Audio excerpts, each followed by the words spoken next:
students and invited guests. We are delighted to have a guest lecture from Massimiliano Cali Ph.D. about Indonesian international trade policy. Dr. Cali is a senior economist in the Jakarta office of the World Bank, where he has led the bank's trade and competitiveness work for the last 3 years. He came to Indonesia from the head office in Washington DC, where he focused on ways to use trade and trade policy to reduce poverty and conflict. Prior joining the bank in the 2012, he served as an economic advisor to the Palestinian Ministry of National Economy, as a research fellow with the Overseas Development Institute, and as economist with the Italian Embassy to Bolivia. He has published in the field of trade and development, conflict, energy, migration and urbanization, and some of his work has been featured in international and domestic media. He holds a PhD in economic geography from London School of Economics, an MA in development economics from the University of East Anglia, and BA in economics from the University of Pavia.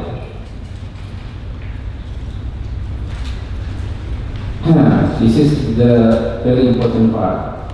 When he's not working or talking loudly about Middle East or Italian politics, you may spot him swimming or wandering, apparently aimlessly, around the basketball court. Okay. His lecture will take about 1 to 1.5 hours and continue with the open discussion. Okay, students and guests, prepare yourself to listen, enjoy, and be proactive in this interesting lecture, in these interesting lectures, especially this very important topic. Okay. Dr. Cali, time and floor is yours. Let's get started.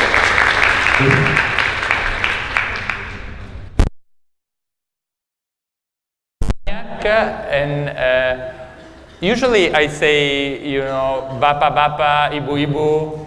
Here, is there any ibu here? Or any bap? So mas, mbak, is that the way to address it? Anyways, terima kasih banyak for inviting me, and selamat pagi semua. It's a real privilege to be here. Not least because I usually speak with people who could be your parents, and I feel that sometimes it's very refreshing to actually speak to people who are the children, not least because you are usually more enthusiastic and more hopeful than your parents. At least that's the case in Indonesia. I think in my country, in Italy, it's the other way around. Parents are usually more hopeful than children, which tells you about perhaps intergenerational mobility. Anyway, so one thing I want to say is that whatever I'm going to say here, it's going to be in my personal capacity. It doesn't represent the views necessarily of the World Bank or of its member countries. This is actually the most important thing I have to say today. But other than that, a lot of what I'm going to talk about today is going to be or is already in the public domain because the World Bank has published it. I don't like to talk also because my wife tells me that I talk too much. So I think one way to prevent this from happening is if you ask me questions. clarifications, or even better, if you disagree with me and you want to make that point while I talk, I think that's great. One other way of doing that, of interacting with you, is that I will ask you questions. I guess that's probably what happens in a normal class here. At least when I was a student, I was asked questions all the time by my professors because they were afraid to be too boring, and so they wanted to keep us awake. But in order for that to work, I don't know if it is appropriate to ask people to come downstairs. The assistant will bring the microphone. The assistant will bring the mic. So I will come upstairs to be closer. So that's from a logistics point of view, the way I would like to organize it. So please feel free, to ask questions and interrupt me. You just raise your hands, yeah? So jangan lupa, yeah? Now, this is the title of my presentation. This title, this is a little bit of background. We are, I don't know if you are aware, but the World Bank publishes a quarterly report about the state of Indonesian economy. And every quarter there is a launch of this report. And this quarter, which will be launched around mid-December, the report focuses on this topic, on trade and investment policies, right? And this is a very topical issue, which we believe is at the core of a lot of the issues, a lot of the reasons why the Indonesian economy behaves the way it behaves. And then there is always a kind of democratic way of selecting the title of this report. So the World Bank attributes a lot of importance to the titles of its reports. So this time we had a vote, and this is the title I propose for the report: Make Indonesia Global Again. Now, if I say that, I can already tell you that it has not won. We lost. This title will not be the title of the report. So I said, let me use this title in UI today. But why do you think this title didn't win as a title of a World Bank report? What makes you think, when you read this title, Make Indonesia Global Again, what are you thinking about?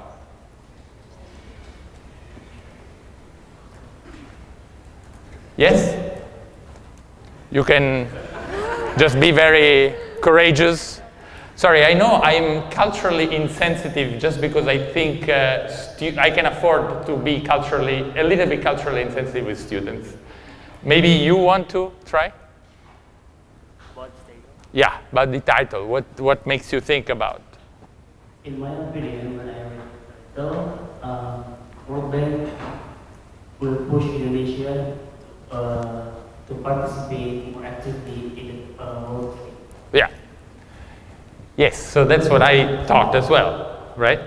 And then I thought, okay, this is something the President of the United States always says, not global, but great, okay?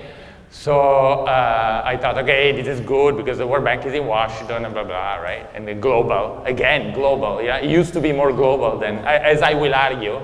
But then my colleagues who are much more politically savvy than I am, they said, well, that's not quite right, because during the political campaign, this is close to one of the mottos, right, used by a political candidate for the election. So I think it's fair enough, We put this title aside, but I think it's still very valid. And I'm hoping to convince you that this is what Indonesia should hope for and what the Indonesian policies should go towards, all right? So let me, that being said, let me try to use, where do I point this? The right one. The right one, yes, but towards where? Yes. Yeah, towards there. Okay. So, this is the plan of the presentation for today. So, I'm gonna first, because I am not sure how much you know about trade and trade policies, so I kind of want to have a very brief refresher and introduction on how, what we mean by trade and why that is more pervasive than you think it might be. Then I'm gonna just go through some stylized facts of how global trade has evolved in the last centuries and how this new trade path, the changing nature of trading, international trading, has influenced also trade policy, right? And how trade policy has influenced this changing pattern of international trade. Then we're going to focus on Indonesian trade specifically in the past decades and see how the nature, the way trade has evolved in Indonesia is partly a reflection of the trade policies that have been implemented by successive Indonesian governments over the past decades. And then I think this is the most important part, perhaps, of this question about whether trade policy is going in the right direction in Indonesia, is looking at some of the analysis that we and others have done, looking at the impact of trade policy on the economy, on the competitiveness of the economy in particular. And then we'll have maybe a brief discussion about whether it's time and why I think it's time for these trade policies to be re-evaluated in Indonesia. Okay? Doubt, questions? Okay. So, in order to understand the trade policy, you must understand what trade means. So, trade, this is at the core of trade, right? Trade, we have always been trading for all our history of mankind, right? This is a trade, I mean, what is the difference between this trade and today's trade? Anyone? I always go. Yes? I don't know if you want to have a microphone there, or should I launch my microphone? Because if this is going to work, we need to have some microphone in the places.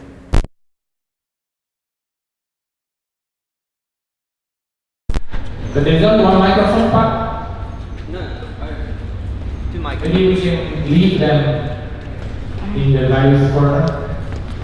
Okay, the difference between today's trade and in history of mankind trade is in today's trade we use money. Right. We use money. So that's pretty much the only difference. So human beings at some point figured out that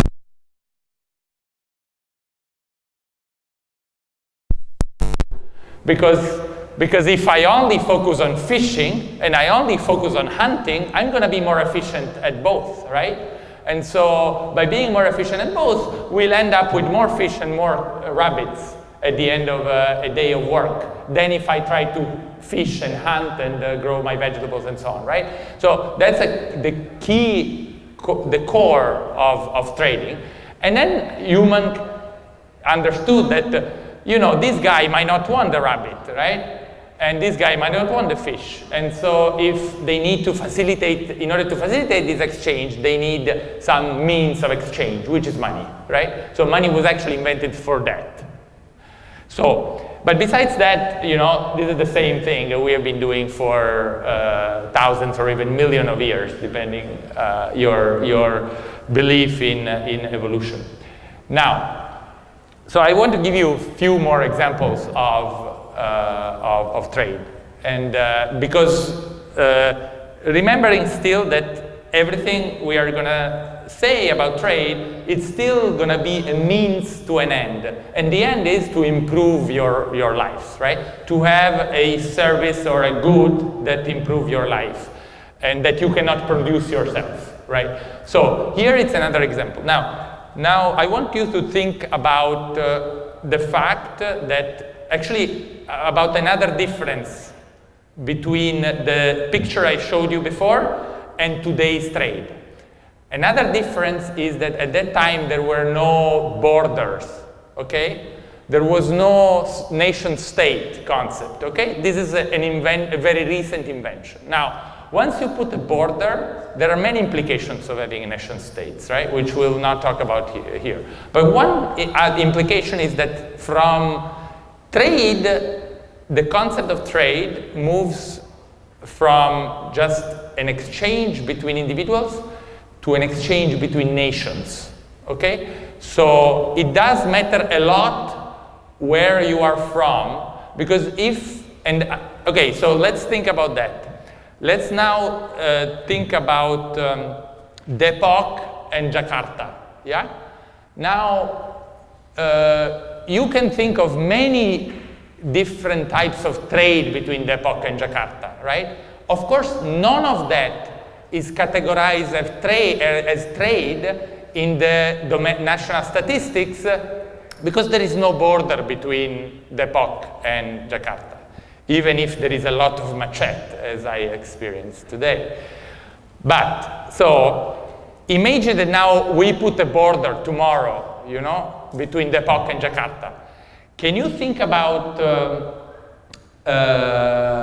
types of trade, international trade between Depok and Jakarta? What is it that Depok exports to Jakarta? Yes? You can be wild and think about even what you are doing. Okay, let me then first show you examples of what Indonesia trade with the rest of the world. Okay?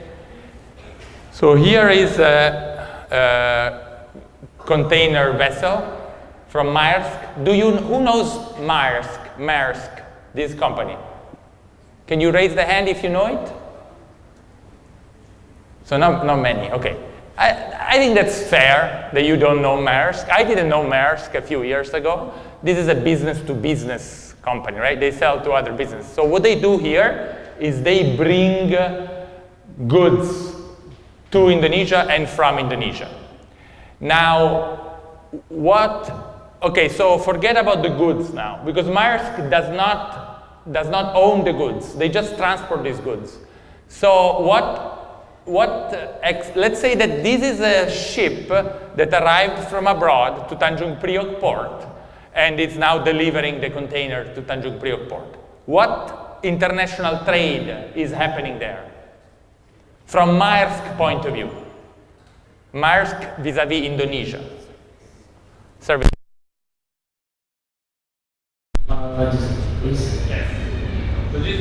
Logistics and transport services. So Maersk.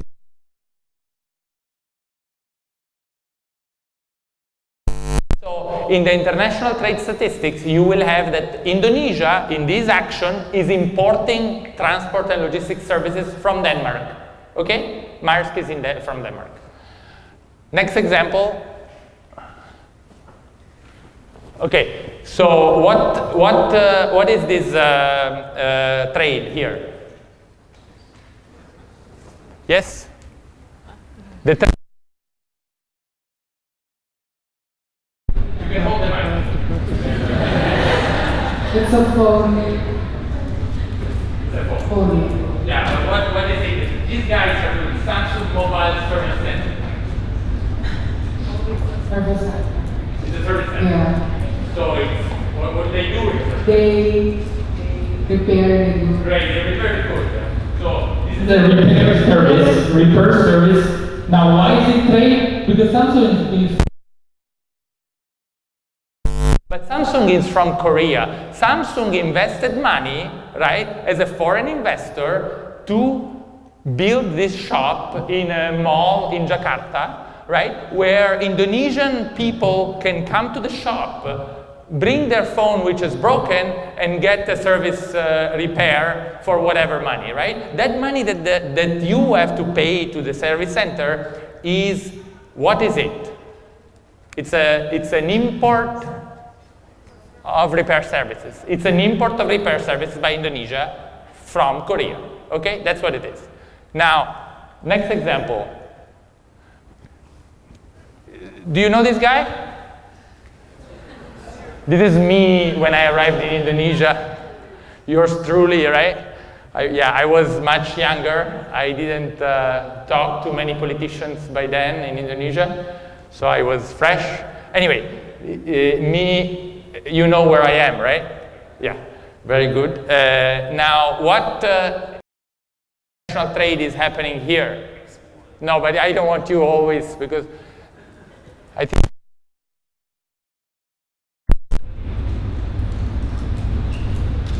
this is who is exporting? So I'm from Italy. So there is a bilateral trade between Italy and Indonesia here. But who is exporting what?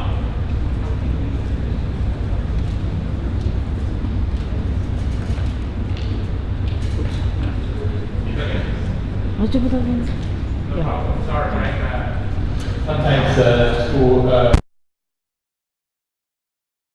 Indonesia exporting travel services, tourism services to Italy, right? Because I come here, I pay the hotel, the airfare, to the airline, and I buy this hat.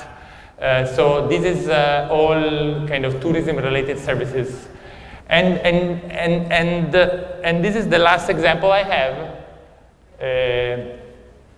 Who is Barcelona fan here? Because I never know whether it's more Madrid or Barcelona. Who is Barcelona fan? No one is Barcelona fan. So only one Barcelona fan. So maybe I would have done better with Manchester United, right? Yeah, MU. Yeah. Anyways, so there is a lot of trade that Barcelona is able to make vis-a-vis Indonesia. I don't know if you want to try to figure out what it is. Sorry, this is just the beginning. I will not ask you so many questions, otherwise we can never move on. But it's just for you to actually have it clear in mind what we are talking about when we talk about trade. So Barcelona sells here, I don't know how many thousands t-shirts and other gadgets every year, right? So this is an export of goods from Spain, if they're produced in Spain, to Indonesia, but also it sells entertainment services, right? Because Indonesia has to pay the fees in order to the Spanish Football Federation and the European Football Federation in order to watch Barcelona games, right? And so this is an export of services, entertainment services from Spain to Indonesia, from Europe, wherever the European league is based, to Indonesia, right? And now, it would be nice if Indonesia could export something to Spain through Barcelona, right? For example, what could Indonesia export, which is not exporting right now?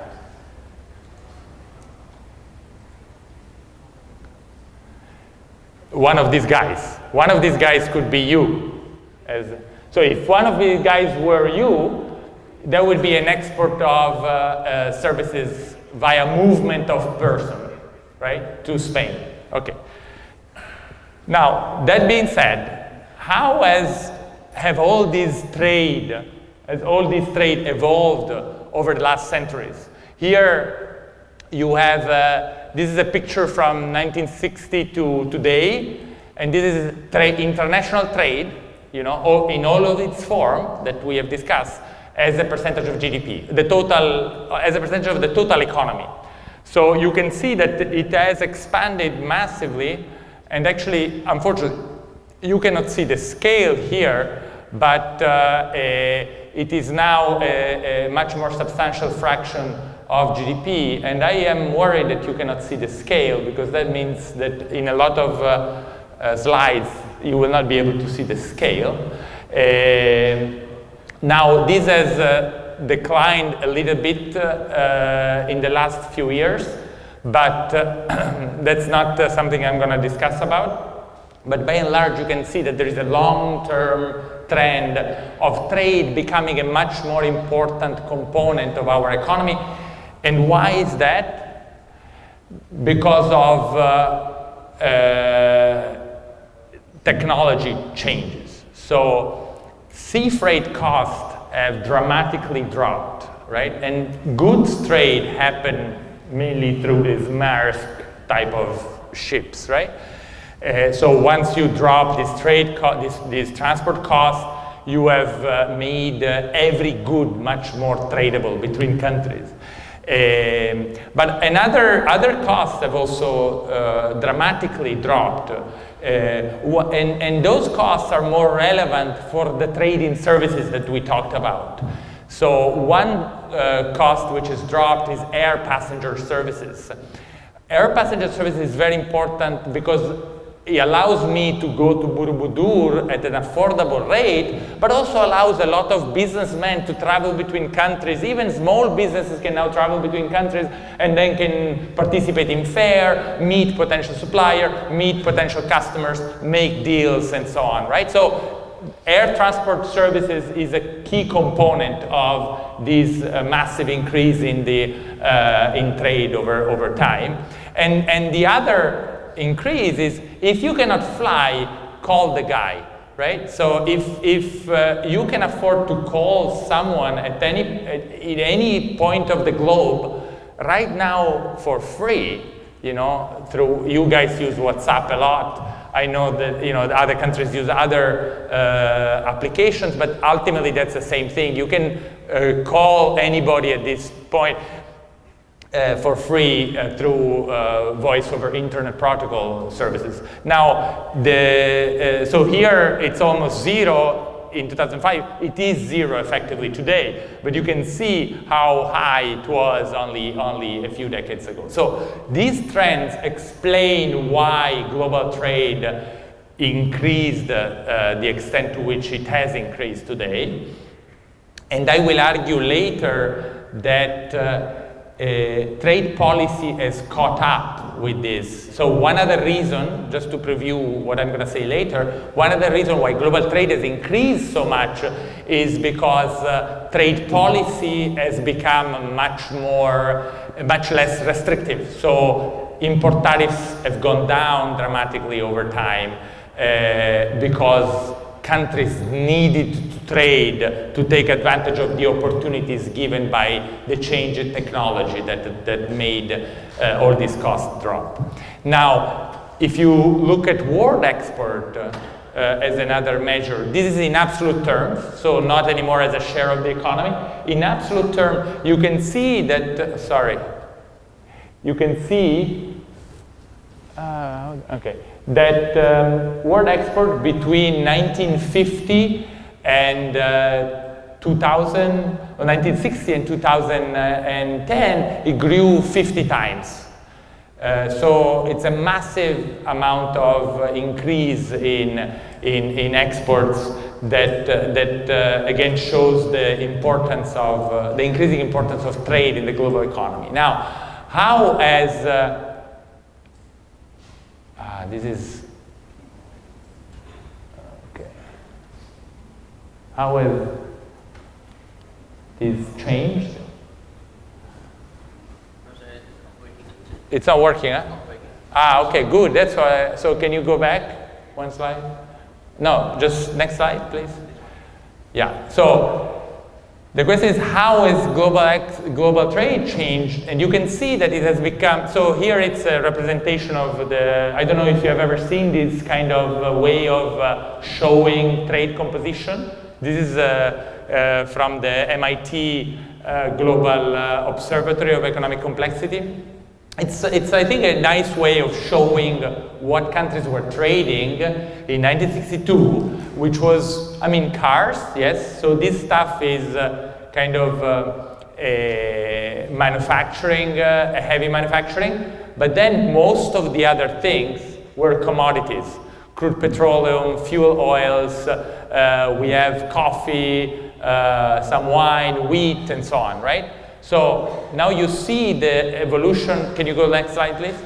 In 2016, and you can see the cars are still there, although of course they are much more sophisticated than in 62. Well, not much more, but somewhat more sophisticated. But then, you know, the bulk of exports are now in complex manufacturing, such as electronics and microcircuits goods.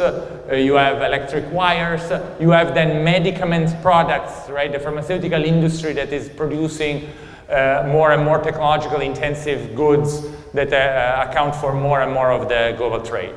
Next slide, please. Now, another way in which trade has evolved is through increasing over time the foreign value added in exports. So that means that exports now incorporate a much greater proportion of goods and services produced elsewhere. I don't know if you can think about what that means in practice. In practice is that in the early days you were producing coffee, let's say, you know, and coffee was a key thing, a key export good, right, for countries, coffee or wheat or rice, right? So all of that coffee or wheat or rice was essentially produced only using local factors of production. You were using, in order to produce coffee, what do you use? You use land, you use labor, you use maybe some machine, right? In the 60s, few machines, right? It was mainly labor intensive, but it's all factors of Indonesia, right? Now if you want, can you go back to one slide, please?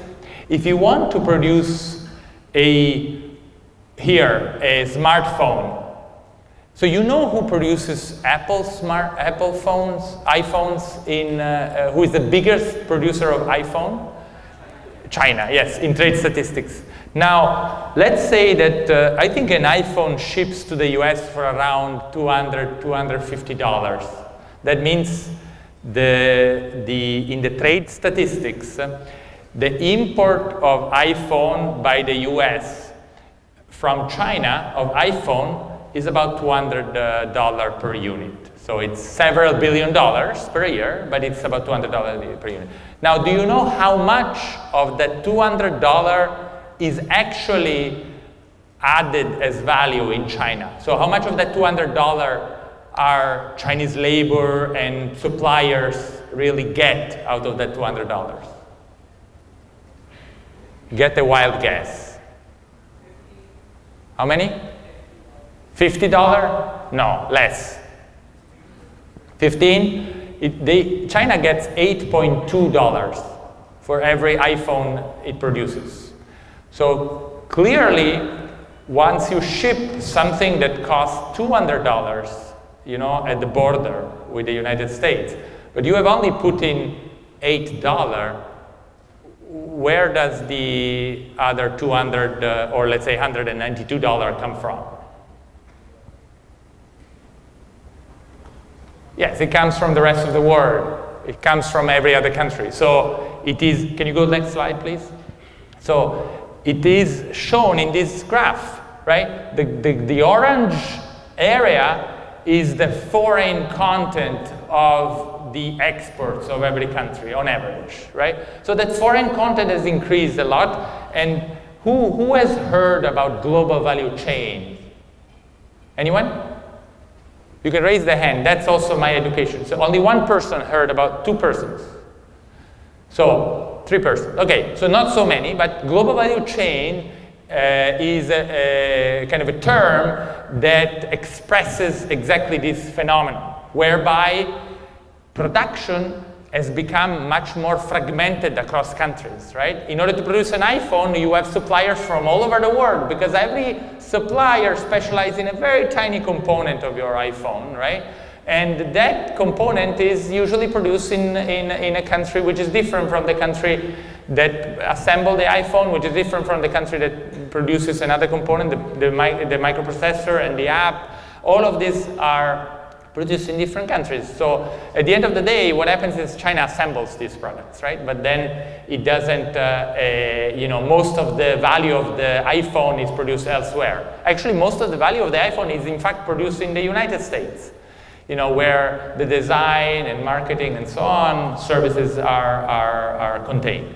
And then these things are exported to China, and then they assemble, and then they send it back. Now, this is all called global value chain, because that means that the chain of value formation in every product is very global, right? And so if you want to participate into the electronics industry production, that is highly international, right? So if you want to participate into that, you have to be part of a global value chain. There's no country in the world that is able to produce a smartphone today by itself. I mean, they could. Probably there is a technology. We produce nuclear weapons by ourselves, but it's not going to be very efficient. No one is going to buy it because it's going to cost a lot of money and it's going to be a lousy product. Is that something that is surprising to you or that you don't agree with? This is an important point because a lot of what I will have to say about Indonesia trade policy relies on this point. So let me reiterate for you. There is no country in the world today that can produce competitively any manufacturing good whatsoever by itself. Okay? So we are all in it together, as they say. Now, what am I saying here? Can you go back, please? Okay, so actually, this is a side point. Because of these global value chains, and because these global value chains are dominated by multinational companies such as Apple, right? Or Nike, or Gap, or any other, I cannot think about any other global brands now, can you believe it? Anyway, because of that, 80% of global trade is dependent on value chains, or these global value chains that are administered by some transnational corporations. So multinational companies have become the key actors in determining trade flows between countries. Okay, next slide, please. Now, you remember that a lot of the examples I gave you about trade today between Indonesia and the rest of the world are services trade, right? Not goods. Maersk, travel, your repair services. Now, these services account more and more of both global trade, and the overall economy. So they moved from being less than 10% of global trade in 1970 to being over 20% around these days. Why do you think that's the case? Why has services trade increased in importance relative to goods trade?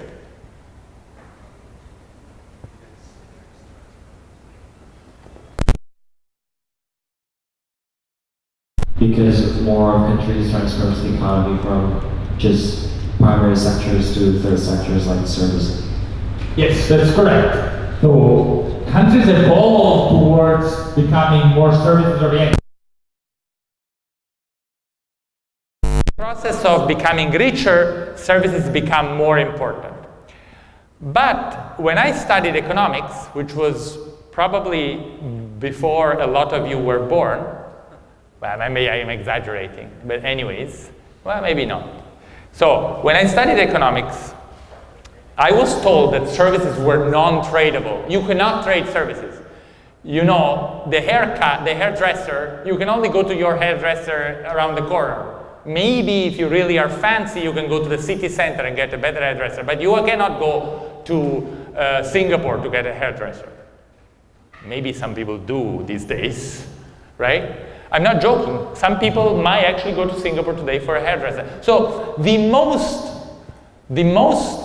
non-tradable services that you know, economists would be considered completely crazy to consider that tradable is now traded sometimes. Because some people do go to Singapore to get a haircut, believe it or not. I actually have met some of those people.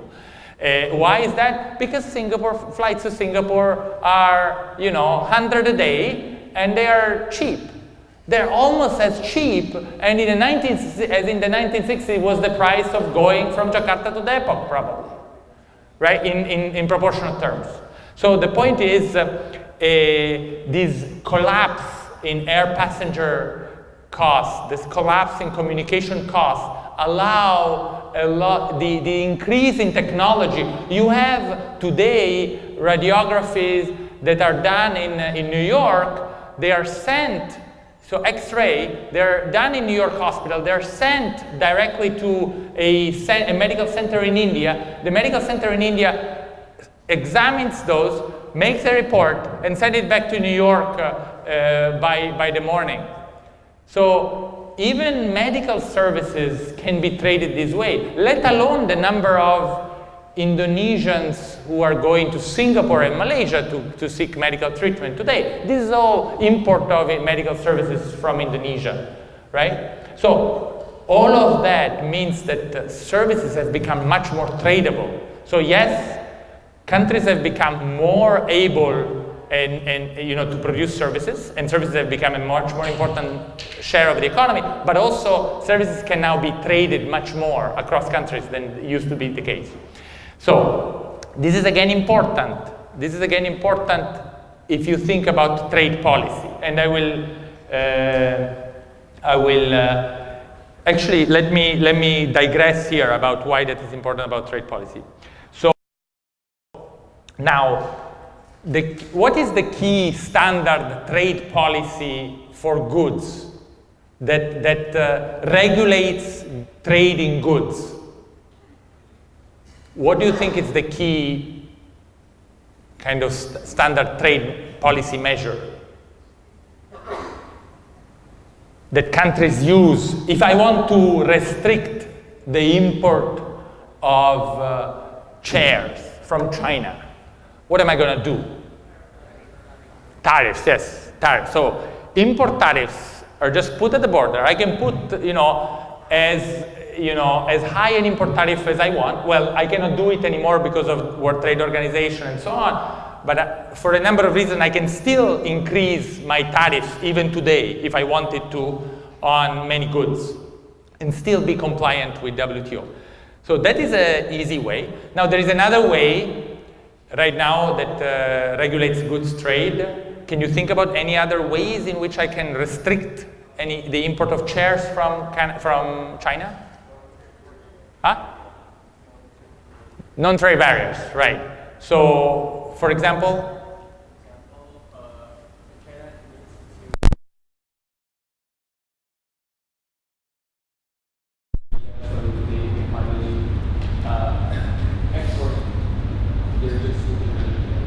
yeah, so that's correct, and that's a good example actually. So that what he just said, that there is a minimum level of Indonesian content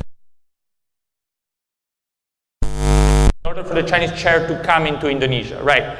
So that's correct, and that's called rules of origin.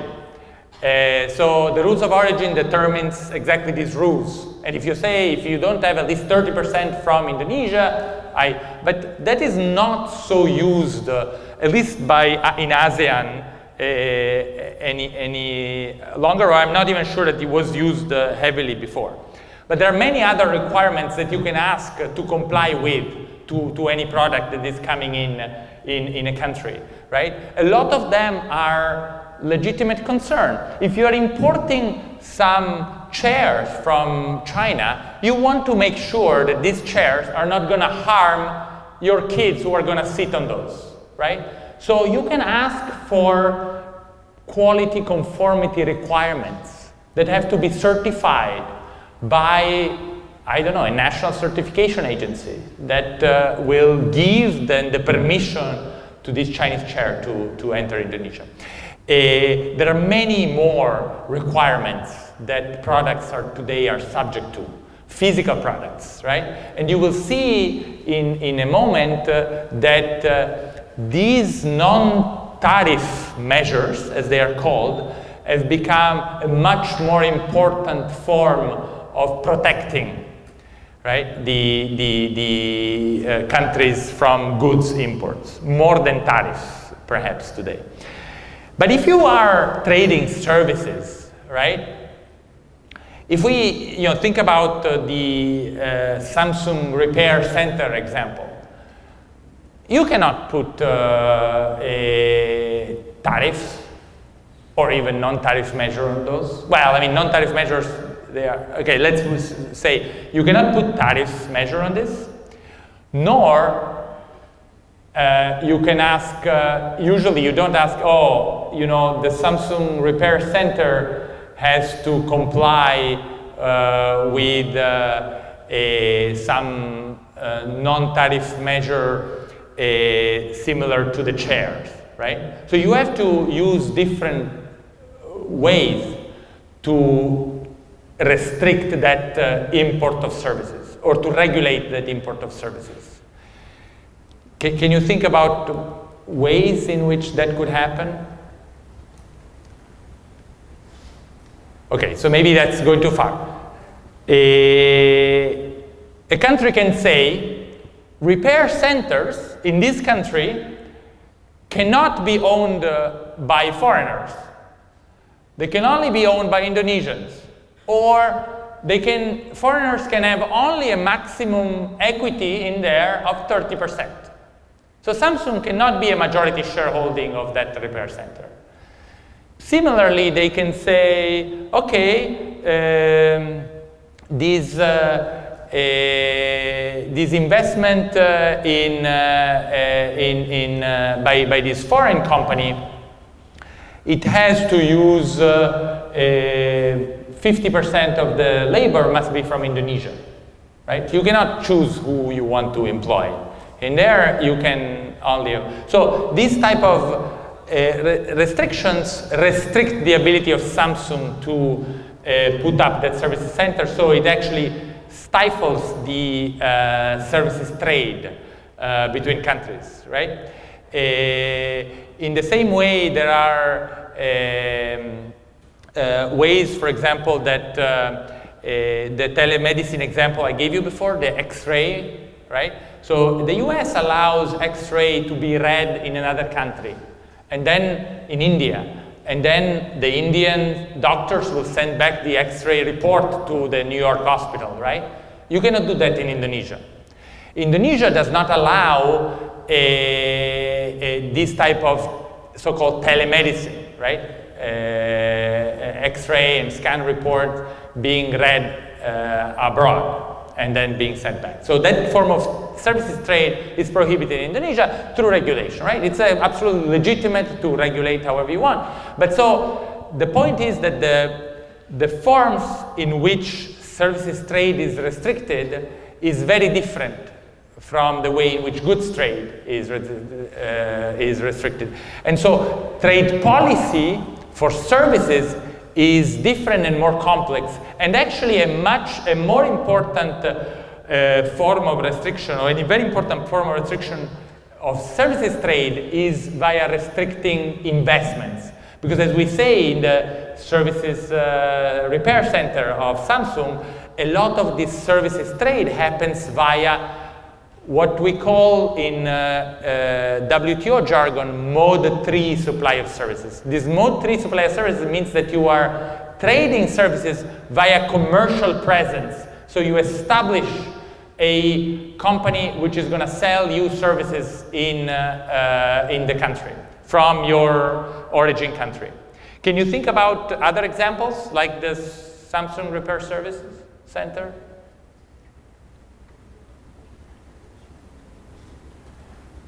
That are a form of, you know, export of services to Indonesia from other countries via this mode 3.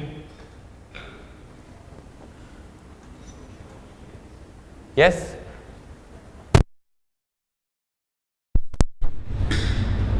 Probably the use of social media is because it originates from abroad and people in Indonesia also use that.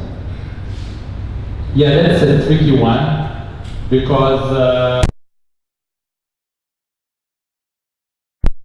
so let's think about that. So social media, when you use social media, how do companies make money? Because that's the bottom line always. How do companies make money out of social media?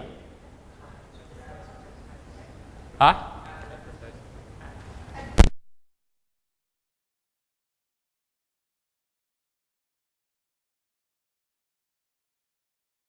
Of Facebook are advertising. So, of course, Facebook is making money in Indonesia through advertising,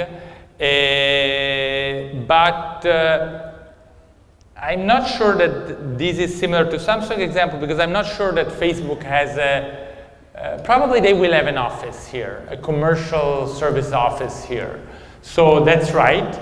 What they do is they send out their agents maybe to Indonesian companies and ask them, but I believe that maybe Facebook doesn't even have a presence in Indonesia today, like an office, you know. They might even just be able to sell all these advertising services from a base in Singapore or even from the head office in, because if it's very automatized, you don't even need, you know, back in the old days when I was your age, then people were always wearing a suit, right, with their small case, and they would go around and sell products or even services, sometimes door to door or to other companies. Facebook, I don't think, uses that model that much. So Facebook, you might be right, whoever it was, you might be right, Facebook might have, but I was thinking about other things where you really need a presence in the country in order to sell. For example, think about, well, in Indonesia maybe not as much, but you know, banking services are a very typical service that when foreign banks come here and they sell deposit accounts or saving accounts to people, that's what they are doing. Even car dealers of foreign companies, it's true that they are selling a car here, but Toyota is producing here. Toyota is producing here by a foreign investment, so there is no import of Toyota cars into Indonesia, right? But there is an import of car sales services and car repair services from Japan by Indonesia, right? And the way it works is that Toyota set up a car dealer shop in Indonesia. That's a foreign investment of Toyota, which leads to the sale of car services purchase to Indonesia by Japan. So these are, and the reason why it's important to think about that is because trade policy is intimately linked with investment policy, right? Because in order to set up a Samsung repair shop here, or a car dealer service here, or a insurance company from abroad here, you need to comply with investment policy regulations. And so investment policy has become a primary source of regulation for trade in the 21st century, okay? Next slide, please. And now, you remember I told you why it's important to think about investment policy and to think about services trade, besides the fact that they are a bigger share of total trade today, but also because of this smile curve, right? So here, this is the value chain of a product, okay, today. A product, let's think about Apple phone again. Apple phone is, there are a lot of people who research, do R&D, in order to get always better feature and to design the proper shape of the phone and the size and blah, blah, right? And these are services. Yeah, we agree? These are services inputs into the phone, okay? So these are not goods, these are just people thinking about, okay, better feature and researching better shapes and so on. Then there is the manufacturing part, whereby you actually put together the pieces. Once it's been designed and conceptualized, then someone has to build it, right? And so the building of components and the assembly of the entire thing is the next phase, so which we call production. The R&D and design is the pre-production. And then there is the post-production. After you have made this phone, you need to sell it, right? So there is the marketing, so you buy services from Facebook to market this. You then provide the maintenance service, the repair services, and so on, right? So this is the post-production stuff. Now, this is the share on the y-axis, is the share of each of these phases in the total value of the product. And so this was in the 1970s, right? Where a lot of the value was in production, the yellow line. I mean, services were important, very important, but a lot of it was still in production. Now services parts have become much more important into the total value of the product, okay? And so that's also why services are important. Yes, please, next slide. Now the other feature that happened in the global trade is that the share of trade driven by developing countries has increased dramatically. So here you have both the share of trade from non-rich countries to non-rich countries, so between developing countries, and the share from non-rich to rich countries. So these two combined, so which are exports from non-rich countries to the world, now account for more than 50% of global trade. So global trade, this is merchandise, so not including services, but global trade is now for the majority of global trade is explained by and is driven by developing countries. So that's another important thing to keep in mind, because now trade policy between developing countries, whether if you want to do a free trade agreement, now it's much more important to do a free trade agreement with other developing countries than it used to be the case 30, 40 years ago, okay? Next slide, please. And the share of services by developing countries also in total trade, in total service trade also has increased. This is the blue line. So, and this is close to 20 from almost 0 in 1970. It's now around 20. Now, it is not the majority for a number of reasons, including the fact that services are typically, rich countries have specialized more in services than non-rich countries. But it's increasing even for services. Next slide, please. Now, let's see quickly how all of this has helped reshape trade policy and how trade policy has contributed to this pattern. Next slide, please. So so you mentioned the import tariff is one of the key ways traditionally in which countries regulated goods trade, and in fact stifled goods trade.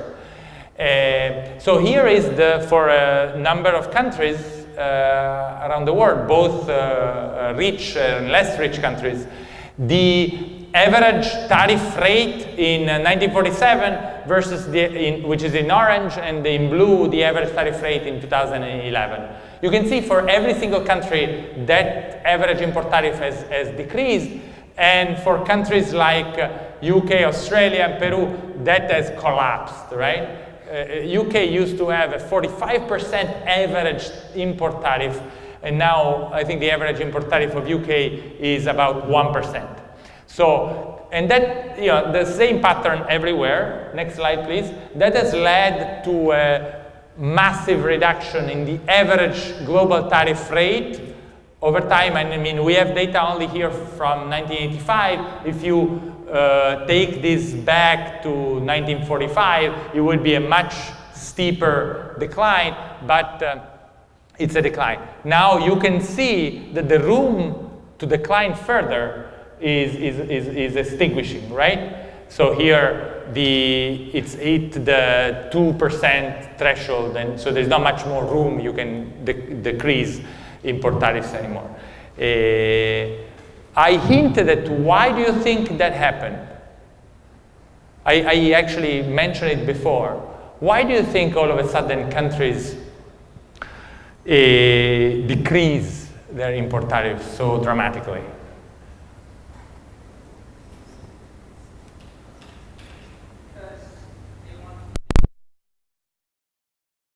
Exactly. So, because they're businessmen, right, in every country, they saw all these opportunities given by the reduction in cost, in communication cost, in transport.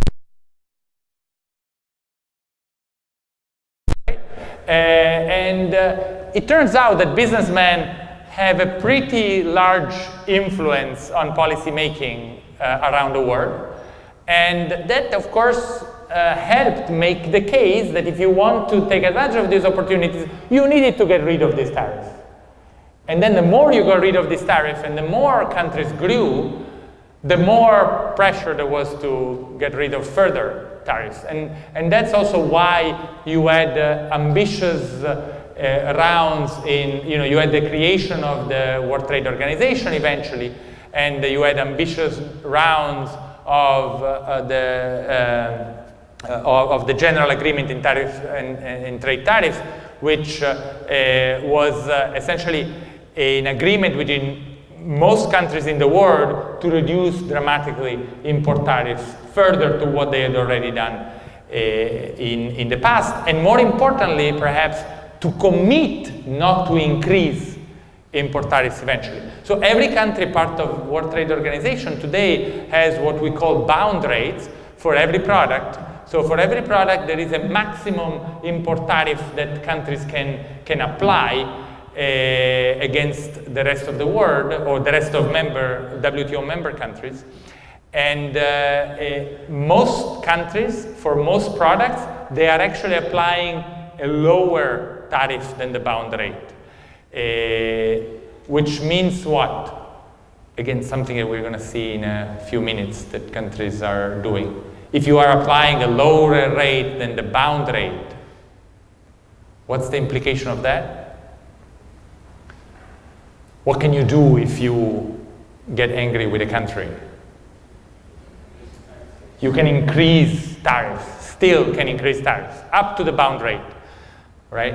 And the difference between the two, it's called the water in the tariff. That's a technical jargon for it. But there is a lot of water in the tariff for many countries. So, true, these tariffs have gone down a lot, but you can still increase them. And I believe you have followed the news in the last months about countries increasingly wanting to use import tariffs as a new form of protection for other reasons. I think this is more of a political, sociological discussion we're not going to have today, but don't forget that import tariffs have not gone out of the window, even though they're much less important than they used to be to stifle international trade.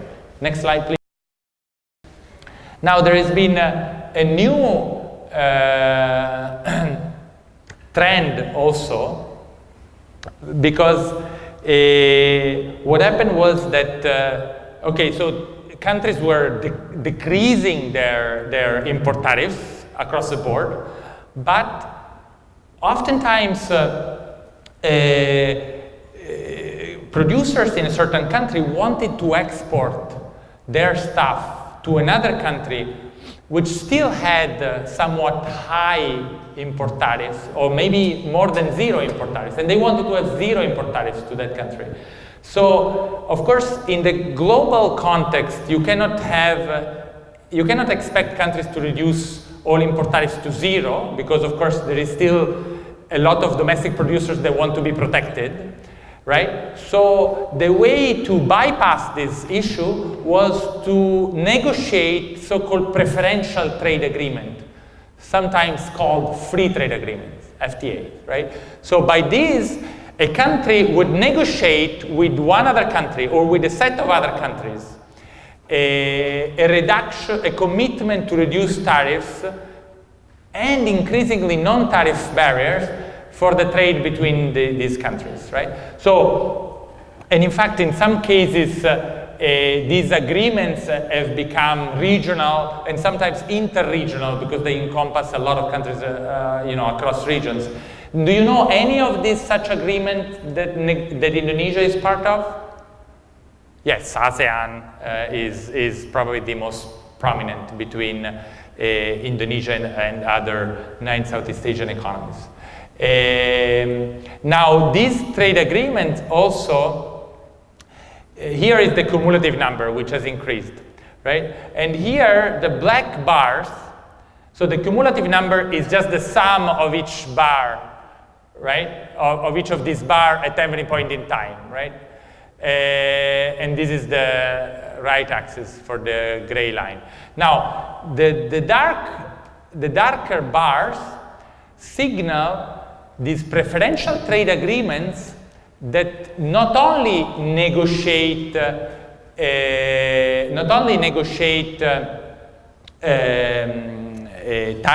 and non-tariff measures for goods, but also negotiate other things that restrict trade. For example, what did we talk about before?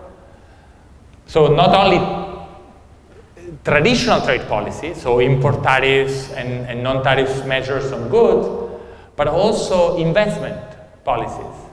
So more and more these preferential trade agreements had chapters on investments, on trade in services, right? Whereby they sought to regulate, to kind of liberalize the rules in order to increase the ability of Samsung to open up a repair center in Indonesia, right? Or the ability of a certain insurance company to open an office in Indonesia to sell services, and vice versa, of course.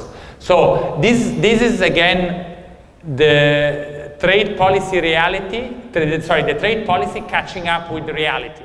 As services increased in importance in global trade, then more and more this trade policy, as enshrined in these preferential trade agreements, included measures that affected services trade and investment in general. Yes, please.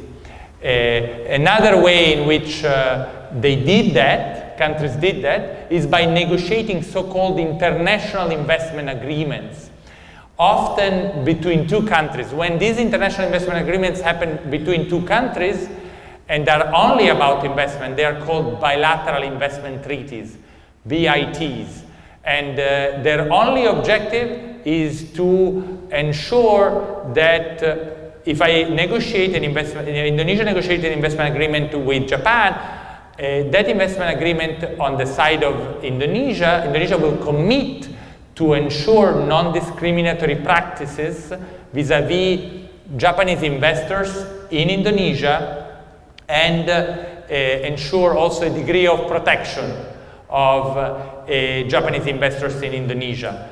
We'll see in a moment that has created some issues, political issues, this kind of commitment given by Indonesia, but that's the main thing these bilateral investment treaties do, and you can see that there has been a massive increase in those as well over time. Next, please. Now, how has Indonesia trade evolved? Once we have seen the global pattern, and I've spent more time than I probably wanted in the global pattern, but let's see quickly how Indonesia has evolved. So remember the title of the presentation. What was the title of the presentation? Global again, thank you. So here we are plotting the trade in goods and services, which is a kind of maybe the most this trade in goods and services as a share of GDP, right? Divided by GDP of a country.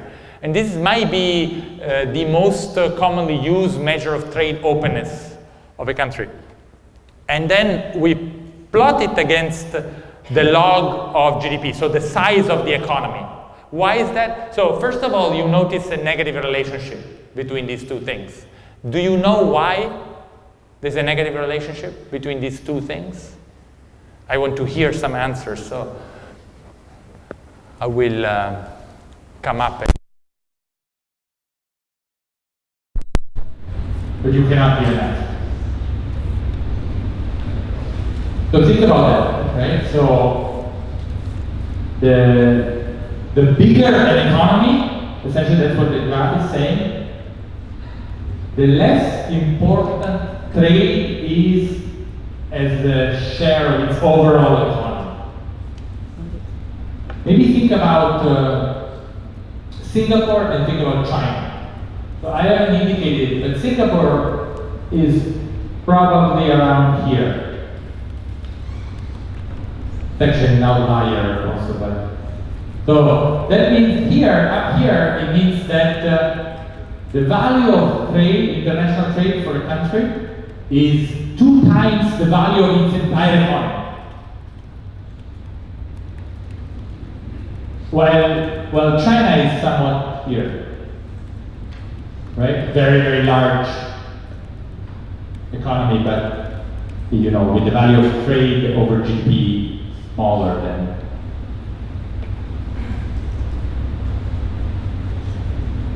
So if you are a very small economy, I mean, okay, what can you produce? Do you know of any product actually produced in Singapore? Manufactured in Singapore? Do they make cars? Do they make heavy machinery? Yeah, okay, services is the key thing that they make, right? And then they have to import everything else. They have to import all the goods that you consume in Singapore. I don't think any good is made in Singapore. Why is that?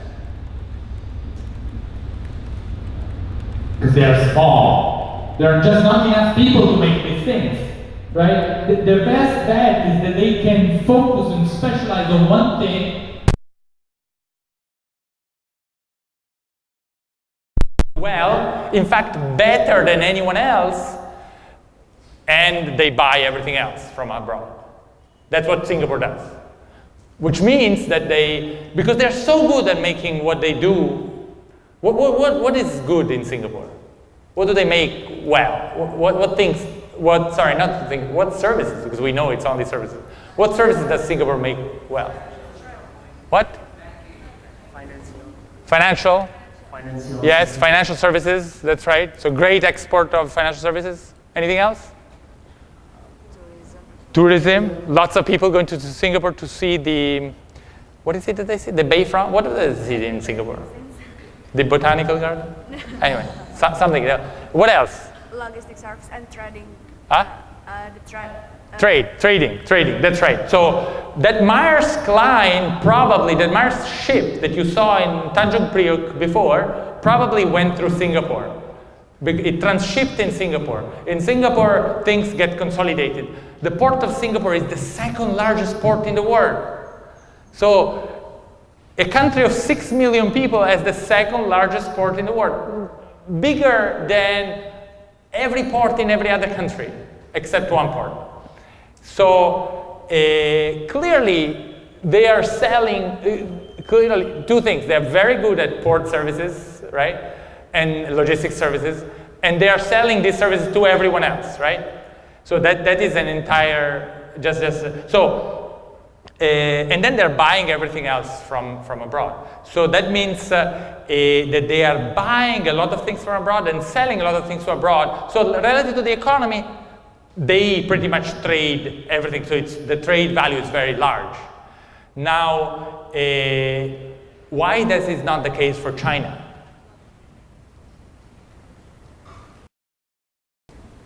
For the opposite reason. There are a lot of people in China, right? A lot of people in China, so China can make a lot of things. China can make many more goods than any other country in the world.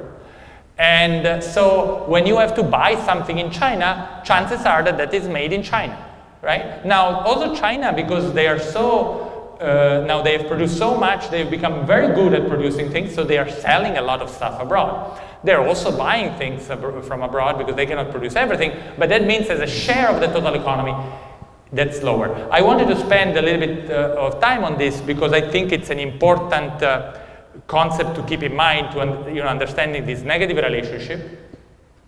But that being said, there is a value in being part of this trade value chain. So in being open to trade, in trading a lot, why there is a value?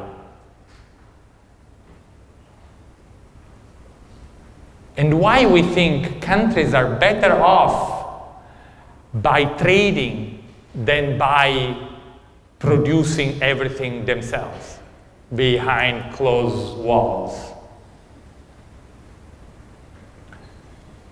Think about the first picture I show you of the hunter and the fisherman trading these two things. It's the same principle. It's still the same principle. If the hunter wanted to consume only things that the hunter family produces, he will end up consuming less goods than if he starts trading. If he specializes and trade with the fisherman, right?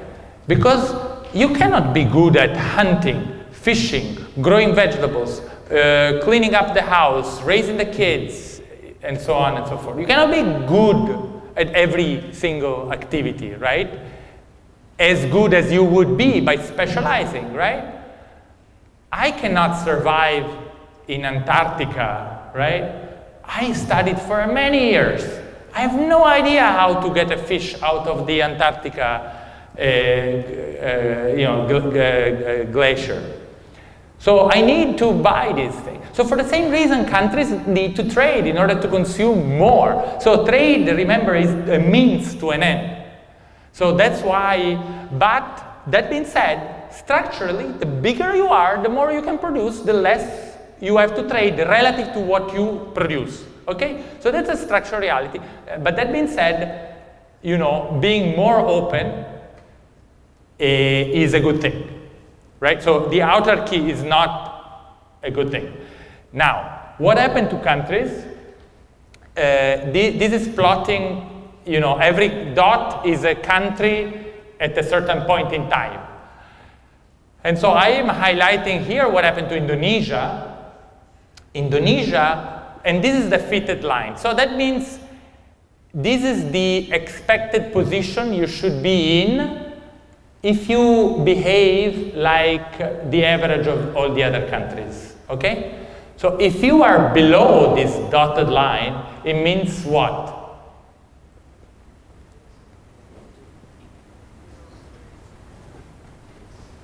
It means?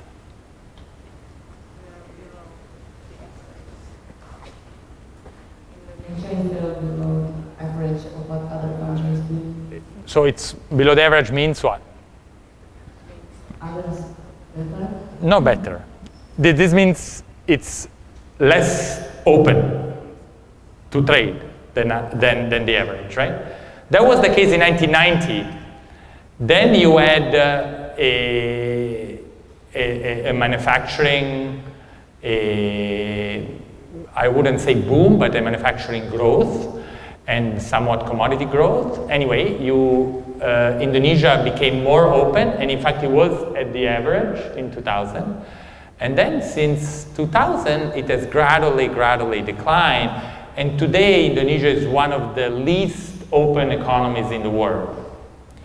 Now, you contrast this with two other countries that I'm going to take as comparators in the region for Indonesia in many other slides. And this is not to say that these countries are better or worse than Indonesia, but I want to highlight the difference with the economic development model of other Southeast Asian economies compared to Indonesia. So take the case of Thailand. Thailand was in 1990 around about average, what you would expect that to be given the size of the Thai economy. And then it shot up, it became more open in the 2000 and continued to become more open in the 2000, after 2000. Vietnam, it's even more striking because it started from slightly below the average in 1990 and then it shot up, and today Vietnam in 2016 is by far an outlier. That means it has a dramatically higher degree of trade openness than you would expect given Vietnamese economy. That means that Vietnam is importing and exporting a hell lot of stuff every year compared to the size of its economy. And one story to understand that is Samsung. Are you aware that Samsung produces most of its, you help me, what is Samsung now? We are number 8? There was one phone that was exploding in, you remember, because of battery problems they had. Now they moved to the new model. Is it? Not number 7. That exploded. And now it's number 8 then, I guess. 9, oh, already 9. All right, so anyway, the point is, I think most of these phones are actually produced in a factory in Vietnam. Samsung moved much of its global assembly of mobile phones to Vietnam in 2011. And you can see that between 2010 and 16, Vietnam degree of openness massively increased, right? In only 6 years. And Samsung is a good reflection of why that happened. Why do you think that happened? Once Samsung went and produced the mobile phone in this factory in Vietnam. Ooh, terrorize, sorry. I don't want to terrorize you, but I thought, you know, it's a good exercise to keep us awake that I ask you a question. Also that I ran up and down the stairs, so Anyway, can you think about why once Samsung establishes a plant that assembles all components to make this phone? You have a Samsung 9? No, not yet. Bloom, huh? But I believe that most of the components in Samsung 9 are also there. Anyway, they assemble all of these components, put it together, and then start selling this phone. Why has that helped Vietnam move from 2010 to 2016 here? But you always answer. I know, you know, you're good, but I would like to hear, because I think you can get it. Or you probably got it, but you might be not wanting to interact with me, which I would understand.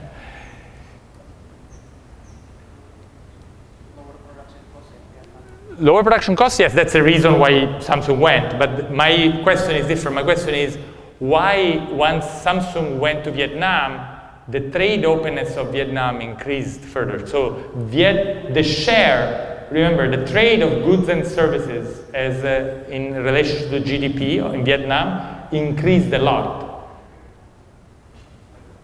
So what's the implication of Samsung moving to Vietnam for that ratio?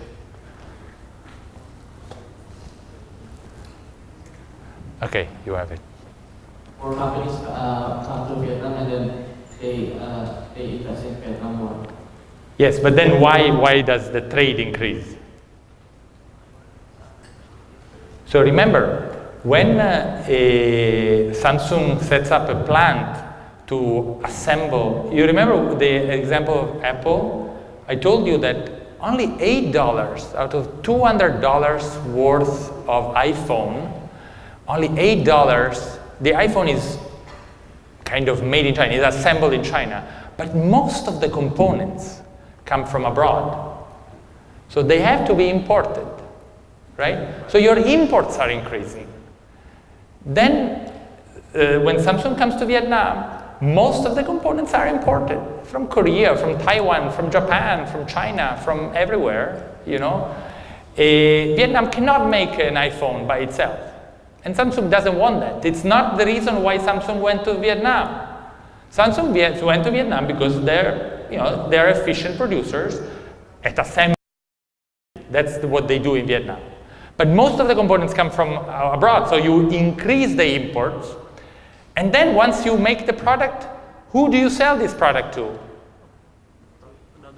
To other countries, to the world, right? The target of Samsung is the world, it's not Vietnam for their products. So you increase their export. Today, I think between 10 and 15% of merchandise exports of Vietnam are one company, Samsung. So that means that you have increased massively your imports and you have increased massively your exports, right? You need import in order to export. And that is a basic concept to grasp, to understand why countries become more open to trade and why countries grow through becoming part of this global value chain, right? So, and in order to be part of the electronics industry, you have to do that. There is no country that can produce an entire electronic product by itself. Okay, so this is an important issue because this will come back in when we talk about the Indonesian trade policy. Sorry, I know I'm talking too much probably also, but at some point maybe someone will come and kick us out. No, I can talk indefinitely. Still until 10:30. Okay, so can you go next slide, please? Okay, so here is a key measure. Oops, sorry. A key measure of what I was saying. This is a measure of participation in global value chain. This is here on the y-axis is the import content as a share of exports. So in other words, how much imported content is, how much imported inputs are contained in your goods that you export. Yeah, clear? So this is the most accepted measure of participation into this global value chain. And this is against Samsung and Apple examples we have given, right? You think that import content of Apple is high or low? High, right? It's high. So most components from abroad. So a lot of import in Apple exports, okay, from China. A lot of imports in Samsung exports from Vietnam. Okay, fine. So this is a measure of participation in global value chain. And this is done by country, right? Instead of by company, doing it by country. And here is the evolution of this participation in global value chain over time, okay? Again, here is against the total size of the country. For the same reason as before. You remember? Bigger countries have structurally a lower amount of import in their exports. Why? Because they can produce more things. Just like China can produce many more things than Singapore, so he has lower import content by nature than Singapore. But so the important thing here is not so, and then that line gives you that relationship, okay? That negative relationship. Now, if you are above or below the line, it's an important thing, because if you are above the line, it means that you are participating in global value chain more than what you would be expected given the size of your country, right? And below the line, vice versa. So here you can see that in 1995, okay, Indonesia has a level of global value chain participation. And by the way, global value chains in 1995 were not as developed as today, right? So they were responsible for a lower share. The iPhone was not there, you know, mobile phones were not around, or not as much, and so on, right? So all of these products that become increasingly sophisticated and they increasingly rely on imports were not there. So that being said, Indonesia was at the level that you would expect, given the size of its economy in 95.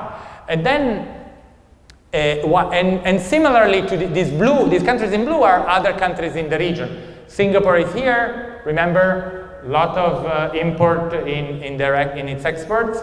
Malaysia here, Thailand, Vietnam, Korea, right? Now, what happens over time in the 2000s was that Indonesia moved further and further below the line.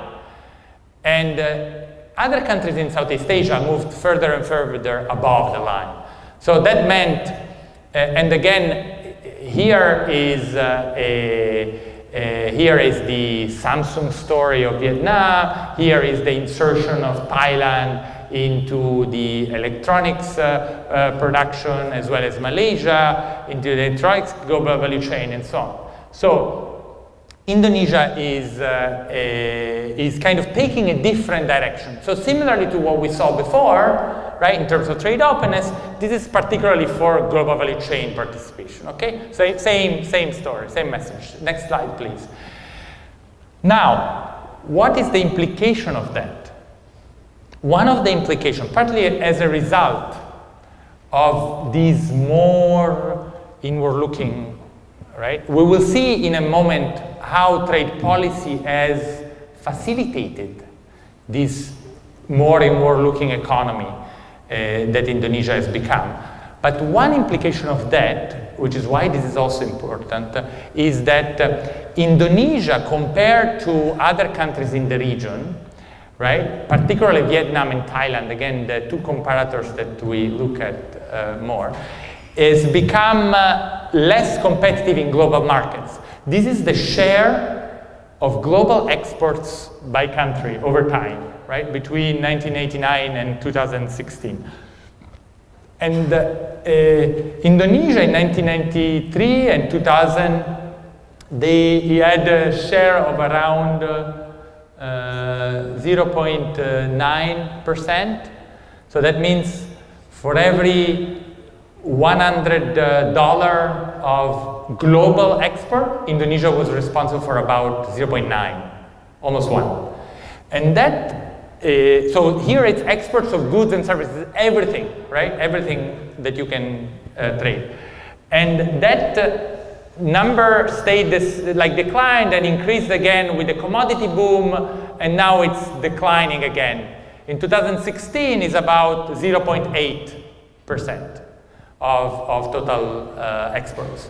At the same time, Vietnam went from 0.1% in 1996 to now 1%. So Vietnam, whose size of economy is smaller than Indonesia, much smaller than Indonesia, whose population is 2.5 times lower, actually today exports more than Indonesia, so has a higher share in. And Thailand growth is also similar, but starting from higher level. Next slide, please. Now, this is even more, this trend is even more remarkable in manufacturing. In manufacturing, where participation in global value chain, being able to import, in order to export is more important. So there is where Vietnam growth skyrocketed. And today, Vietnam, so you used to be, again, responsible for 0.1% of global exports of manufacturing, Vietnam in 1996. Today, Vietnam is responsible for 1.4% of global manufacturing exports. And a similar trend with Thailand. Malaysia has been declining a bit, and now it's actually been overtaken by Vietnam. But Malaysia is still responsible for 1.2% of global manufacturing exports. And remember, Malaysia has only about 30 million people, 32 million people. And that's different from Indonesia. And again, Indonesia peaked its participation in global manufacturing exports in 2000, and ever since it's been declining. And it's now 0.6%. So that means that Vietnam exports manufacturing goods for 2.5 times more than Indonesia. Okay, so the difference is become quite striking. Next slide, please. How, and you can see this if you look at the composition of exports of Indonesia over time. So here is what Indonesia was exporting in 1962. I don't know if you can still relate to that. We'll see in a second whether you can. But it was natural resources, right? Rubber, a lot of rubber. There was a little bit of palm oil at the time, copra, of course, petroleum products, gas, some tea, tin, so mining products here, coffee. Can you go next slide, please? And here is what Thailand was producing in 1962. Do you think it's quite similar? Quite similar, different, similar? It's similar in that rubber is there, so plantation agriculture, but there is mill rice, jute, rice. I mean, it's similar in that both countries were producing commodities, essentially, right? And exporting commodities back in 1962. Let's fast forward 50 years. Next slide, please. So here it's what Indonesia is exporting today. So, do you think it has changed? What changes do you see?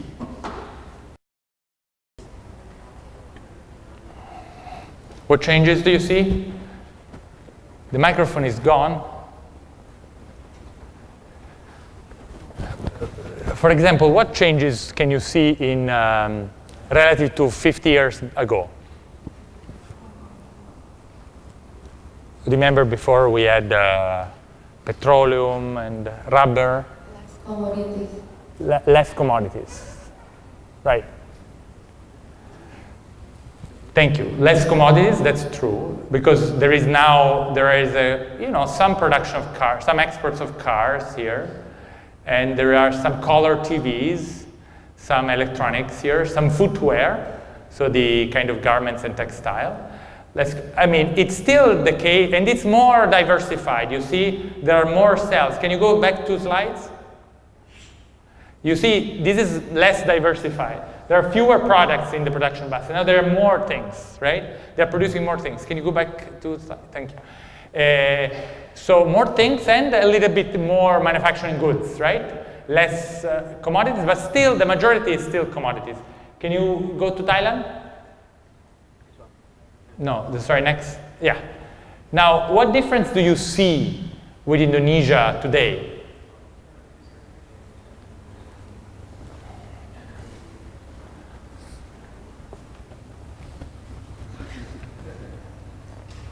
No, because I want to have the same view of you, so I can see whether I'm missing out something. I can see lots of differences with 62, right, of Thailand. One difference I see is what? No, commodities have almost disappeared. You can see that here is computer peripherals, air conditioning, electronic microcircuits, color TVs. So all this stuff is electronics. All this stuff is cars and its components. Then you have these things I think are pharmaceutical stuff here. Okay, there is still some gold, like 2%, natural rubber, milled rice still produced, but they are very small, and it's become much more diversified, right? So it has, in Thailand, as it has evolved in the last 50 years, it has become much better at producing many more things, more sophisticated, less commodity. Commodities are almost non-important. Agriculture in Thailand is not important. It's not a driver of the economy. That's a bit different to Indonesia, because Indonesia, commodities are still the key products that Indonesia is producing, which is also why Indonesia is less diversified. It has less cells, less boxes than Thailand. Can you move forward, please? Can you go to the next slide? So here is another tool, that these guys at MIT, they come up with, I think, very interesting ways of visualizing the trade of countries, okay? So here it's the space, and the space is populated by a lot of dots, and the dots are interconnected to each other. The dots are the exports, right? And the color of the dot is the type of the export. For example, blue here is electronics, Here, I think it's these petroleum products, palm oil. So, and the bigger the dot, the bigger the size of the export, okay? So the dots are products at HS 4-digit. This is about a standard international classification of about 1,000 plus products. And so here it's what we call the product space, you know, of Indonesian exports in 2000. Next slide, please. Here is 2016. Do you see much movement? Can you go back and forth quickly?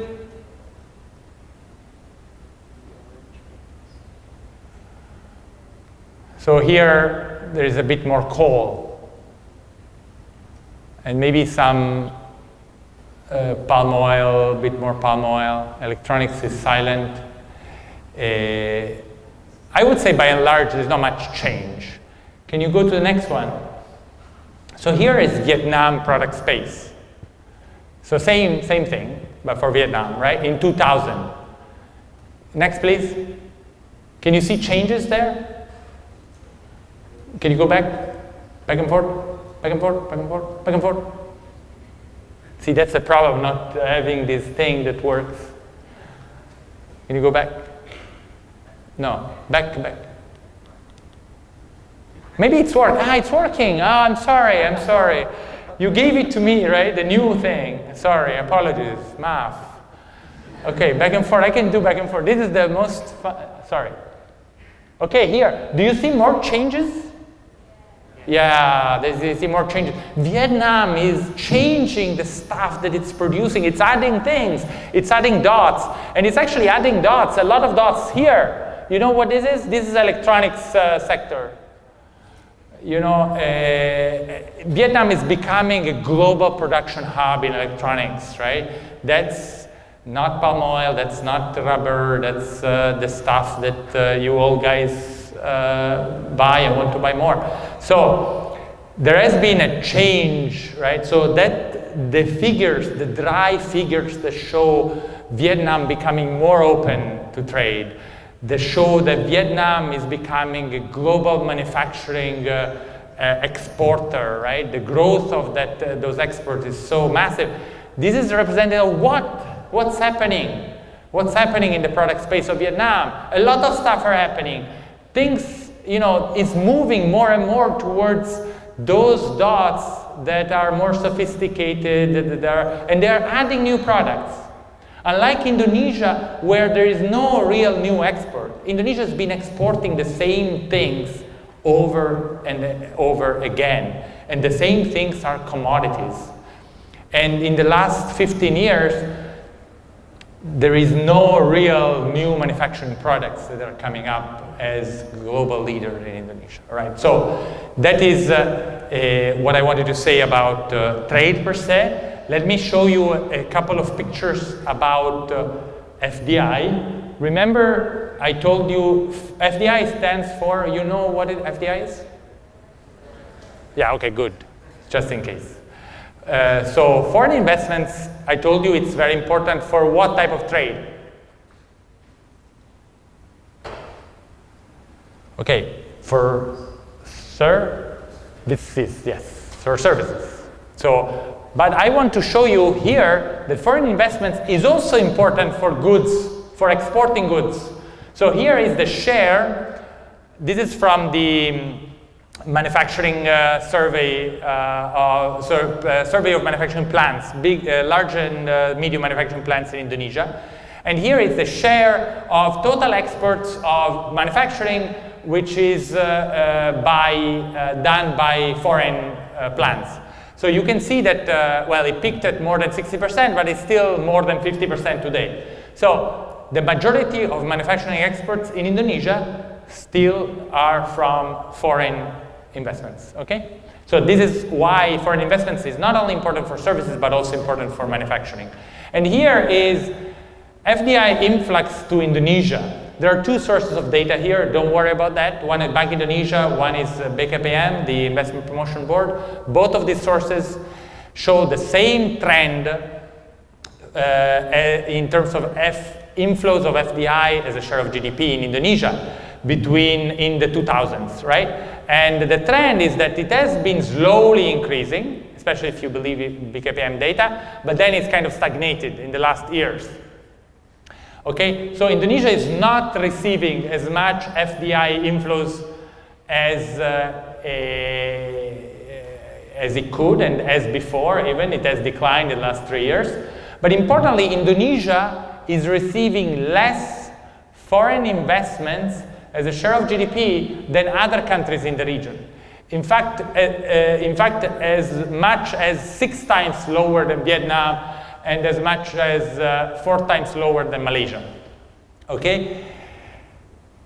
And not only that, but the type of FDI that Indonesia is receiving is becoming less export-oriented. Okay, so here this is the share of new foreign plants in '96, which were export-oriented. Means that these are new foreign investors that come to Indonesia to produce for the global markets. That means they have defined as a share of sales of that plant, which is more than 50% of sales are exported.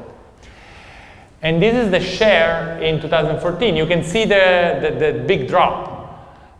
What that means is that foreign plants in manufacturing, this is manufacturing, okay, are coming more and more for investors to do what?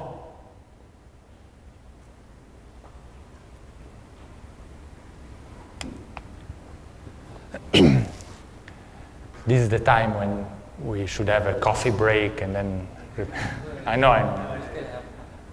Okay, so if they're not exporting, they're selling domestically, right? So they come to serve the domestic market. They come to produce here and serve the domestic market. And you will see examples of this type of investments in a second. Now, so we have said how trade patterns and investment patterns in Indonesia have evolved over the last decades. Let's see how much trade policy has been responsible for those. So you remember we have seen that Indonesia has become less open to trade over time. It is much less open to trade than other countries in the region. And its growth in exports has been lower than other countries in the region. Its new products, the ability of creating new products to export has also been reduced has actually been lower than other countries in the region. Now, let's see how much trade policy is consistent with this trend. And here, we plot the share of imports. So the first thing we look at is trade restrictions, import restrictions, okay? In the form of tariff as well as non-tariff measures, right? That's what we said are the kind of key form of restrictions, at least when it comes to goods trade, okay? So those restrictions have increased in Indonesia since 2009. This is the share of import value covered by new restrictions, okay? Is that clear to you what it is? The share of import value covered. So it's a measure of how more restrictive trade policy has become. And so you can see that Indonesia has increased the share of imports that is subject to new restriction quite dramatically, especially relative to all of these other countries in the region, right? So sometimes I don't know whether it's a good thing to be in such a dynamic region. It's like, being in a very ambitious, in a class full of these ambitious kids, right? So on one hand, you might get pissed off because there is a lot of competition and these guys and girls, they all want to study more and be the first of the class. On the other hand, it might be a good thing because it pulls you, right? So I don't know whether Indonesia is in a good or bad region, but that's the region it is. You know, he has no other options. And in this region, countries tend to be not very protectionist. And the new trade measures are few in these other countries as opposed to Indonesia. So Indonesia has been more restrictive than other countries over time. And here we can see the same thing, but for import tariffs. This is the change in import tariffs on overall import tariffs and also intermediates, import tariff in intermediate goods. Do you know what intermediate goods, what do you do with intermediate goods? These are the goods that you use to produce other things, okay? So the components in the Samsung phone. And so in both categories of goods, between 2000 and 2016 or 17, according to the category of goods, Indonesia is the country which has increased tariffs the most. In fact, it's the only countries, together with Korea, although the increase in Korea is very, very small, but it's the only country which has increased these tariffs. All the other countries have decreased their import tariffs. In fairness, I want to say that the initial level of import tariffs of Indonesia was actually lower at the beginning, in 2000, than these other countries, which also means that Indonesia had more room to increase tariffs and less room to decrease tariffs, as opposed to the other countries. But this is important because in relative terms, this country have become less protectionist in their import than Indonesia. Indonesia has become more protectionist in the last 15 years in goods import. Why is that important?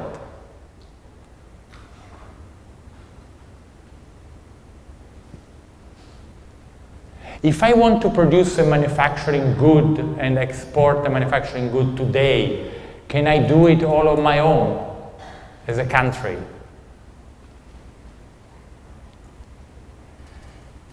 Well, the stories I've told you before suggest that you cannot do it on your own. So if you are actually imposing tariffs on goods, that means you're shooting yourself in the foot, in a way, right?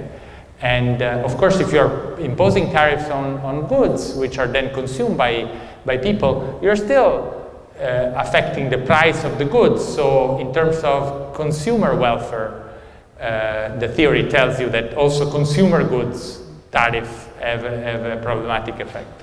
Now, Indonesia has also increased non-tariff measures, the coverage of non-tariff measures between these, in all the categories, consumption, capital, intermediate goods, right?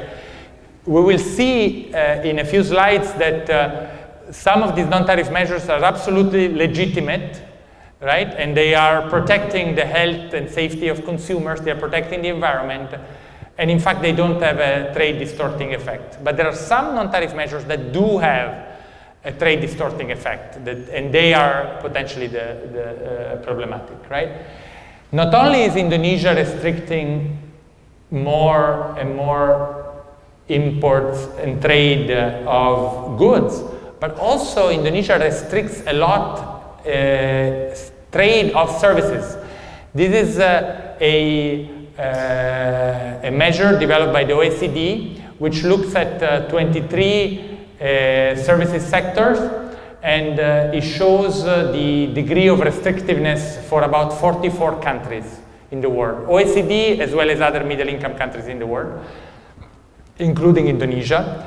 And Indonesia, turns out, has a higher degree of services trade restrictiveness than the average of the other countries in every sector. So Indonesia restricts more than the average in every sector, every of these services sector. For example, I don't know if you have,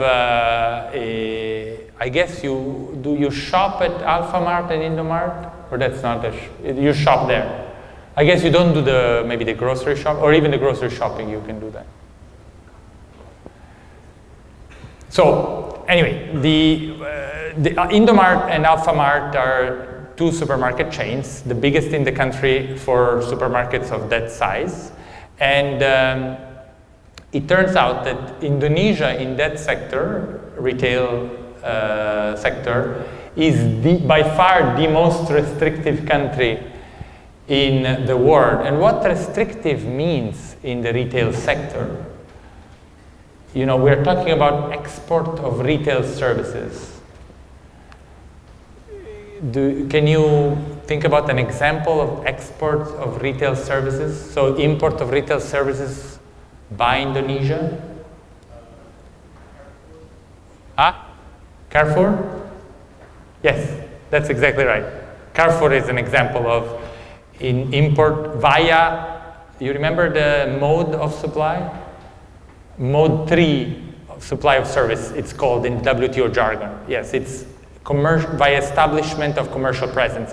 Carrefour opened a shop here to sell to Indonesian consumers. That is an export of retail services from France to Indonesia, okay? Incidentally, Carrefour has just been bought by a, I can't remember, Lipo? No, so some Indonesian company. Yeah, so it's becoming into, Transmart, okay, thank you. So that's not an export anymore by France to Indonesia. Now, in the case of, so what does it mean restricting this type of service imports? How can you restrict this service import?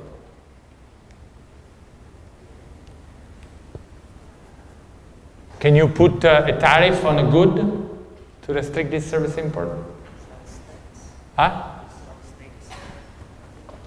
Increase the sales of the retail goods. Yes, that will have an impact on all retail services, right? Not only import, right? But you're right, it will decrease import, but it will also decrease domestic sales, right? But it can, so this is not captured here. This is only discriminatory measures towards trade in services, so towards foreign retailers. So one key way to do that is if you reserve a sector only for domestic companies, which is exactly what Indonesia is doing on supermarket below 1,200 square meters. So unless you are opening a mega mart of a very large surface, but in all other supermarkets, you cannot operate as a foreign company. So it's only Alphamart and Indomart, essentially, which is why you have a quite concentrated competition in quite concentrated industry in that segment. And so here it's the reflection of that. Indonesia is restricting this services trade a lot, this retail trade a lot. Do you know what the Daftar negative Investasi is? You've heard of it? Who has never heard of this? Only one person. Okay, so that's so the way in which Indonesia restricts services trade. One of the key ways in which the central government restricts services trade is exactly through this DNI, okay? Because in the DNI lists all of the restrictions to investments, both actually foreign investments and domestic investments, in every sector of the economy, okay? And so looking at how the DNI has evolved over time gives you a good sense of how much Indonesia is restricting services trade and in general foreign investments. And here you can see that actually this is the share of sectors that are subject to at least one restrictions in the DNI. And it moved from 50%, so half of the services, or half of the overall sectors, these services and goods, were subject to at least one restriction in 2007. This dropped in 2010 quite significantly, and this dropped because of services, tertiary So services historically have always been subject to more restrictions than goods when it comes to investment, but that share has dropped in 2010, but then it has stayed the same. And you might see there is a lot of discussion right now ongoing about the revision of this DNI by the government. Has anyone read about these things in the news? The revision of the DNI? Yes? So this revision of the DNI is important because it sets the rule for investors to invest in a sector by the central government. It sets not all the rules, of course. It sets only the rules regulated by the DNI. So, for example, the key rule that it sets is the foreign equity limit in a sector.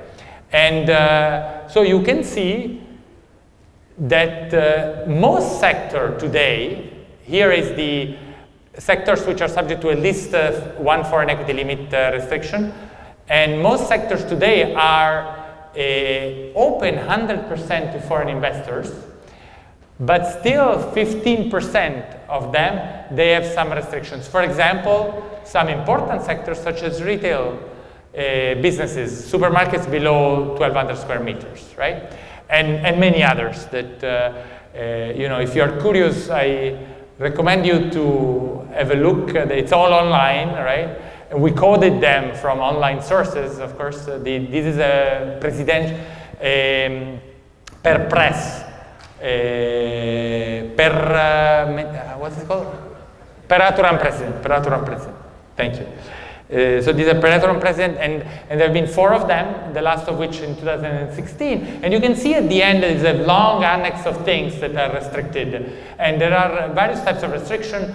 There are requirements for local content, minimum local content. There are sectors which are reserved to small and medium enterprises. There are foreign equity limits and so on.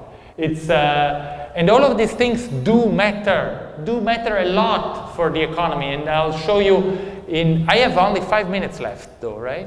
Yes, 5 minutes. 5 minutes. So let me move to whether Indonesia trade policy is delivering. And so why this trade policy, which is being increasingly restrictive, and it has,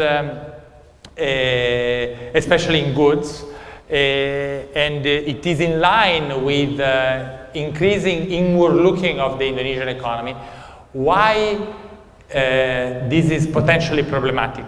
And here I'm going to show you the results of a series of analytical pieces that the World Bank and others have developed in the last years, looking exactly at how trade-related measures, and by that I mean trade and investment measures, have affected the Indonesian economy, okay?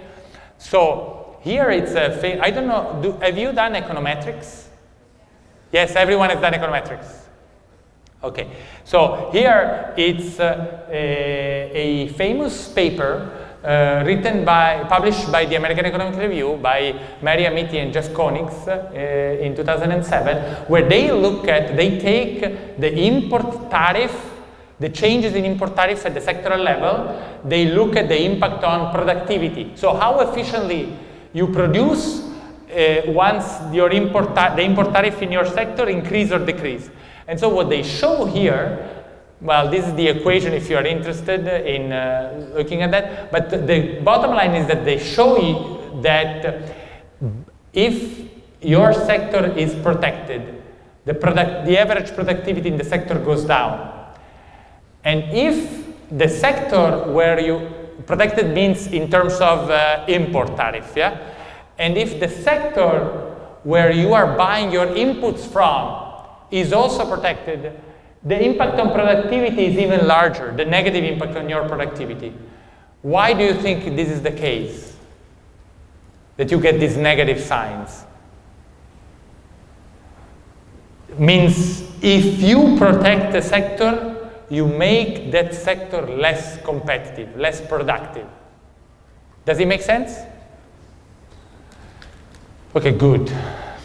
Now, but also the most important thing is when you restrict the intermediates, the import of intermediates, right? That you use to produce.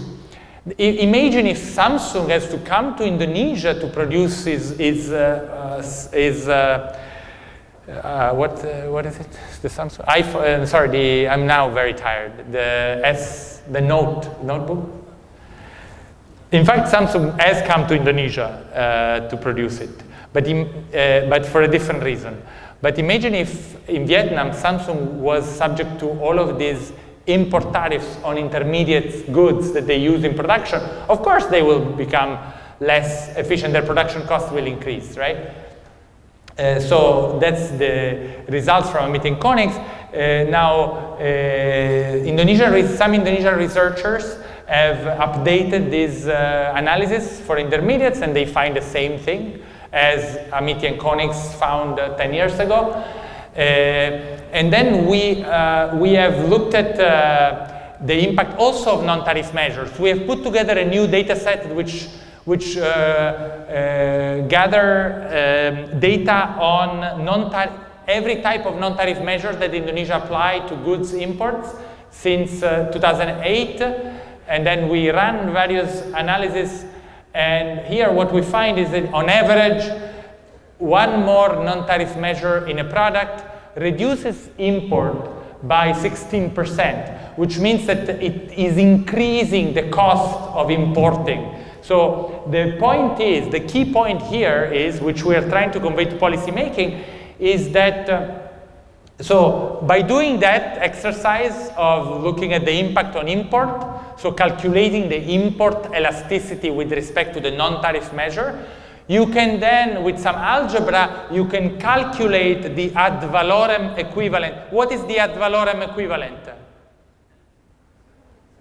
You all need to know this, right? Because you have taken international trade course. What is it? Ad valorem equivalent? Ad valorem equivalent, okay. Maybe this is only for Southern Europeans who like Latin language. Ad valorem equivalent is a Latin word. Ad valorem equivalent is essentially, you know, if you apply a non-tariff measure. For example, you remember what a non-tariff measure could be? You need to certify that these chairs are properly done so they will not harm your kid, okay? So, and then you need a license for that. That's a non-tariff measure, the chair imported from China. So, but you cannot know how much they matter, right? It's not like a tariff, because the tariff you impose 10% tariff. Okay, so I know that's 10%. It's more than 5%. But if I don't know if this non-tariff measure of the chair is more binding than another non-tariff measure. For example, putting an Indonesian label on an imported product. You know, that is also a non-tariff measure, but which one is more important? So, in order to make them comparable, we translate everything into ad valorem equivalent terms. So it's like tariff, okay? And you can see that some measures, some non-tariff measures increase. It's like equivalent to an increase in tariff, massive increase in tariff. State-owned enterprise monopoly, this is one of the most problematic non-tariff measures that I have seen, okay? So this means that, and this actually applies a lot to agricultural goods. This means that if you want to import rice, medium quality rice, only one company, one state-owned enterprise can do it. And no one else can do it. And of course, the decision of importing rice or not is very important to determine the domestic price of rice. Because in a country which is net rice importing, if you don't have, that means that you are not producing as much rice as you are consuming, right? And if you are not producing and you are not importing, then supply will be lower than demand. And what happens? Price will go up, right? Price will go up. And if price of rice goes up, that's a problem, as you know, politically, right? Today, the price of rice is between 60 and 70% roughly higher than in the absence of, than the price that would be in the absence of any import restriction. And the key import restriction is this non-tariff measure, the state-owned enterprise monopoly, which on average increases, it's equivalent to a tariff rate of 40%. This is average across various goods, right? So not only rice, it's other things. And this is saying similar thing, you know, then the prices of domestic goods have increased over time because of this tariff and non-tariff barrier. And here I wanted to illustrate a second what happened to corn. Who buys corn in this class? No one buys corn in this class, right? You don't graze chicken and stuff like that. You don't produce eggs. You don't have to buy corn. A lot of the corn that is imported here is for that, to produce animal feed in order to feed animals. Now, you'll see here that this non-tariff measure was introduced in 2015. In 2015, Minister of Agriculture mandated that only bullock. Who knows what bullock is? You all know bullock? Yeah, okay. No, just question, because I had no idea about bullock, of course, before coming to Indonesia, but bullock is a key part of Indonesian trade policy. Only bullock can import corn, right? And you can see that in coincidence with this introduction of this non-tariff measure, the corn price in Indonesia skyrocketed, okay? So here is the peak. Eventually, the trade minister released 500,000 tons of corn, right, afterwards to calm down the price. And now, this is a very disputed issue because there is a virtual zero corn import policy in place. Right, so import of corn is very, very restricted now. So, and actually, this data is not updated, but the price of corn is actually higher today than that shows. And our computation suggests that this import of corn increases, this restriction import of corn has increased import price by 43%. And why is that a problem? It is a problem because a lot of manufacturing sectors use, actually here it's corn and sugar. Sugar is a similar story, but with quotas. But a lot of manufacturing sector uses these things to produce. In fact, animal feed uses as much as 25% of corn to produce their products. And that's why the price of eggs also and the price of chicken increased when the non-tariff measure was introduced, okay? I'm very tired, and I am afraid that people want to go home at 10:30, right? So, but I wanted to show that so here we talked about import tariff and non-tariff measures, right? Let's talk about the other side of the trade policy. Do you know what the other side of trade policy is? The subsidy? No, not quite. What we talked about before, the DNI, you remember? The investment stuff, right? Investment policy. So how does the investment policy affect Indonesia? So we have, as I said, we have collected the data on all the DNI for every product at the Kabeli 5-digit. This is about 1,456 products, okay? Products and services, right? Every sector in the economy, and over time. And then we have matched that with the investment data, okay? And so this is the result. And the results suggest the following. Unsurprisingly, when you put a cap on foreign equity limit, so when you increase this cap, when you increase the maximum foreign equity limit that the foreign investor is allowed in a sector, foreign investments increase quite a lot, okay? No surprise there, right? That's the purpose. Interestingly, if you reserve a sector for SME, foreign investments reduces. Why is that? Foreign companies cannot run an SME in Indonesia. An SME has to have a maximum capital of 10 billion rupiah. foreign companies have a minimum capital requirement of 10 billion rupiah. So you can see, no chance. Now, the interesting part comes when you do the same thing for domestic investments. So we were very kind of interested to see that the result for domestic investment is identical. It's the same like foreign investors. When you put a cap on the foreign equity in a sector, domestic investment goes down in that sector. Why is that? Isn't the cap on foreign equity, the whole point is to increase your domestic investments, right?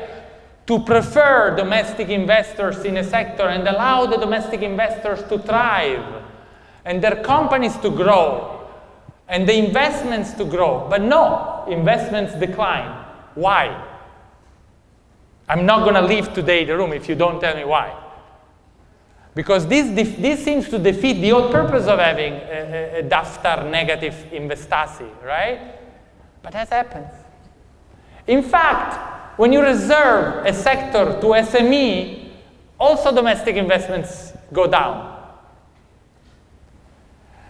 And this is the most interesting part to me. When you introduce a requirement for minimum local content in your inputs, domestic investments, but not foreign investment, decline. Planned domestic investments. But let's focus on the foreign equity limit, because I think we don't have time to talk about everything. And maybe to help you find the answer, I'll show you this other thing. So we have this data on, by the way, all of this data, I should mention this, all of this data has been put together, coded from the per press of DNI and put in Stata and cleaned and analyzed by former UI students. Okay? So all of my team is former UI students, which is why, number one, I was very excited to come to UI. And number two, if you are interested in working with the World Bank, you should let me know. But you need to be very good at doing these things, at putting together the data in Stata and run the analysis, all right? And then you also have to be good at, very patient, because you would have to put up with me. So what we did here is we matched this DNI data at the sectoral level with the manufacturing plant level data. And we ask, what happens to a sector when you introduce a restriction, such as foreign equity limit or reservation for SMEs? And this is what happens. The entry of foreign firms reduces substantially. And also the exit is kind of, the exit of foreign firms a little bit, although not significant. But also the exit of domestic firms reduces. So this result is in line with what we saw before. Foreign investments go down when you introduce the restriction, but also domestic investment go down. And the question is, how come if the exit, the entry of domestic investors not affected, the exit is actually decreasing? There are fewer firms that shut down. And this is why. So if you look at profits or prices, this thing in the sector, when you introduce a restriction, they go up. Profits of the firms that are operating in the sector, when you introduce a restriction on that sector, go up. The price that these firms set also goes up, which is why profit goes down. Investment goes down. Wages goes down, that's another story. Labor productivity goes down, and the quantity produced goes down. So what's going on here? So I put a foreign equity limit in a sector, and what happens is that there are fewer foreign firms which come into the sector. Fewer domestic firms that exit the sector, And these guys who are already in the sector, they raise their prices, they raise their profit, they reduce their investments, and they reduce their productivity and the quantity produced. What's going on? There is less what? Competition. There is less competition. Yeah, so that's, of course, the businesses which are already operating, they're happy, whether foreign or domestic, right? Because they are foreign businesses in that sector are grandfathered, so it doesn't matter. The new rules do not apply to existing businesses. But then, who is hurt in this? But investments go down, and productivity goes down, and prices go up. The users of the products, of these products are hurt. And in fact, I don't show it here, but even the share of export decreases, because the whole sector becomes less competitive. And so who are the beneficiaries of these policies, according to the data, yeah? I don't want to say this because I'm being video recorded, so I will let you say that. Existing incumbent companies. Yeah, incumbent companies. The incumbent companies, they seem to be the beneficiary of these policies, and maybe there's no surprise there. We should have thought about it. Now, is it clear to you why, when you put a foreign equity limit, also domestic investments go down? Less competition, they're less threatened. They don't need to introduce new products. They don't need to introduce new processes. In fact, the probability of investing goes down. And that's very much the case for domestic companies. Incidentally, average wages also go down. You see? Average wages paid by the company go down. And we think this is due to two effects. One is that labor productivity is decreasing. So if average wage is a reflection of the marginal productivity of labor, as you have been taught, then you expect the wages go down. But the other point, which I think is also important, is there might be monopsony power. If you have less employers in a sector, you have less bargaining powers towards that employer, right? In that sector. Okay, so here is as much as I want to say. And I want to conclude by saying something else. But if I'm allowed, I want to show you the counterpart of the Samsung. I want to give you a tale of two countries, Indonesia and Vietnam, when it comes to one company, Samsung. And then I will, so you know what happened to Samsung in Vietnam, right? So it went there, put the mobile phone production there, now they are producing mobile phones for the rest of the world, they are exporting, okay. At the same time, while this was happening, Samsung was producing two things in Indonesia, for example, back in 2010, which Samsung was exporting to the rest of the world. You know what these two things were? It was producing flat screen TVs, 42 inches and below, and it was producing, what is it called? Soto box? These boxes for to capture the signal of the antenna, the Soto box, I think it's called Soto box, okay, sorry, these boxes for it's like decoder, for decoding the digital TV signal. So, these two products, they were exporting to the world, yeah, from a bonded zone in Cikarang. And since 2011, they have progressively reduced the production of Soto box, and they have moved out the production of TV out of Indonesia.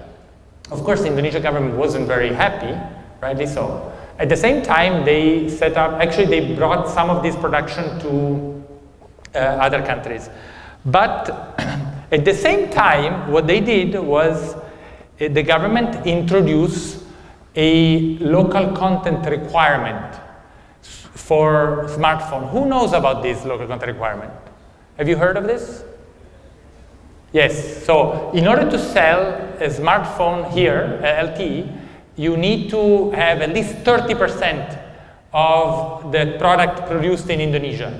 Okay, so that meant effectively that Samsung could not ship these products anymore from abroad, right? So they set up a factory. So the new investment, the only new investment Samsung made was to produce a phone, so to set up a factory in order to produce the smartphone that you guys buy here in Indonesia. This was just assembly. It was assembling, it is assembling this phone. So it is assembling phones for the world in Vietnam, except for Indonesia, where it's assembled here.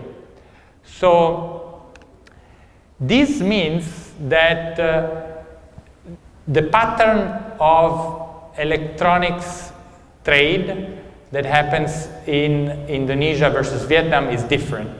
And this is the pattern in Indonesia. So the blue are export, the orange are imports.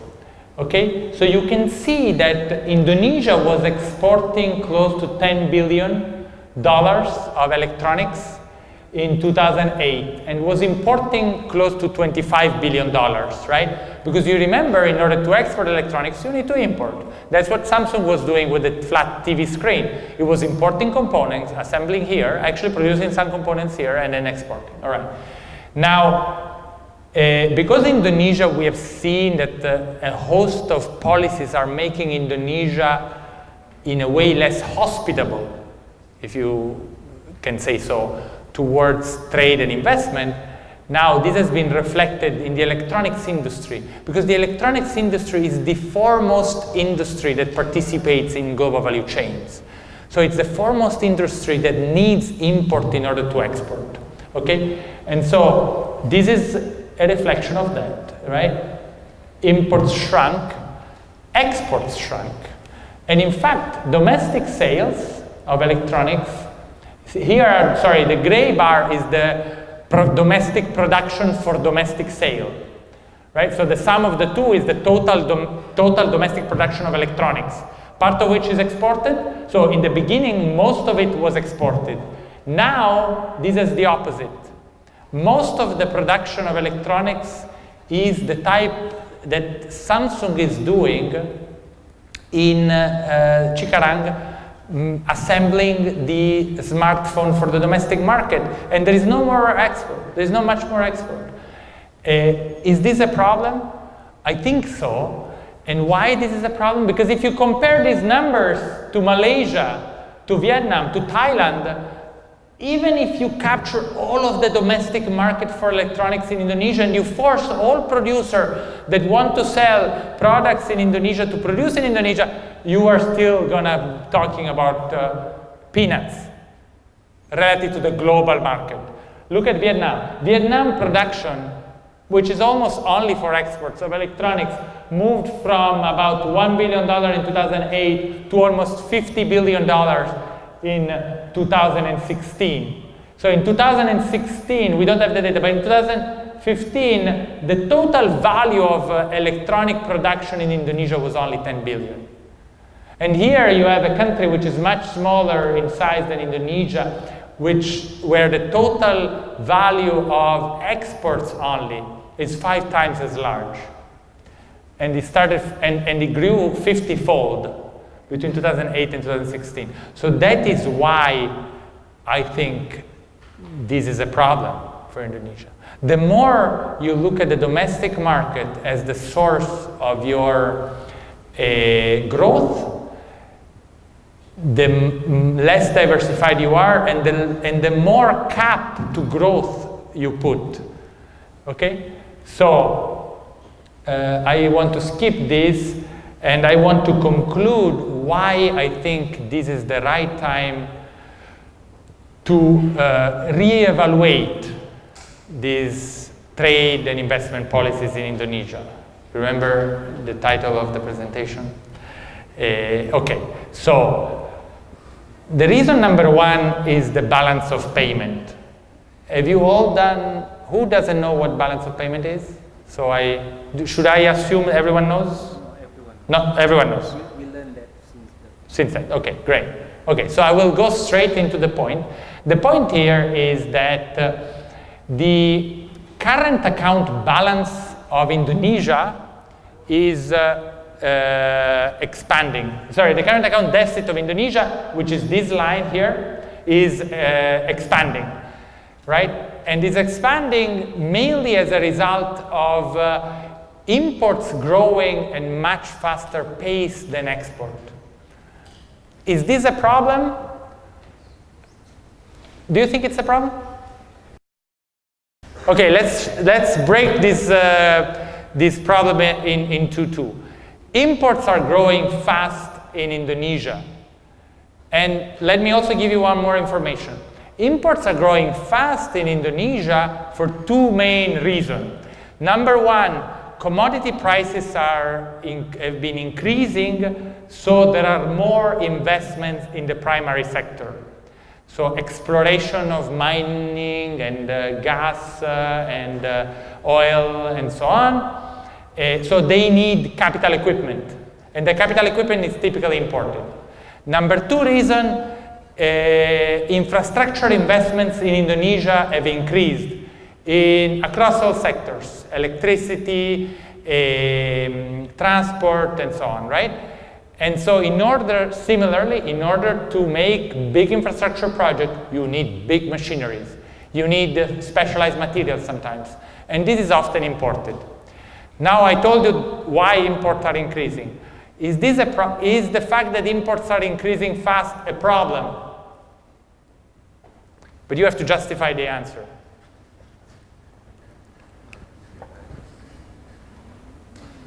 You can, don't be afraid. I'm not gonna eat it, and I think this is subjective also. It depends. If a country is able to finance the excessive imports, then it's good, but it's not.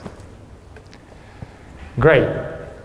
So you went 2 steps ahead, because I was gonna tell you, the import increase per se, because it is increasing stuff, it is increasing because it is the economy will eventually become more productive thanks to these imports, okay? Because you are importing, capital machinery in order to extract products from the ground, and once you extract them, eventually you will export them, right? So exports will also increase in the future. And also you are making infrastructure improvements that will allow everyone to be more productive. And so if companies become more productive, also they will sell more and they will export more, okay? So in principle, no. But you're right, and I'll come back to you're right, because it depends. If you cannot finance your imports, then that's a problem. Now, the other part of the current account deficit is the export.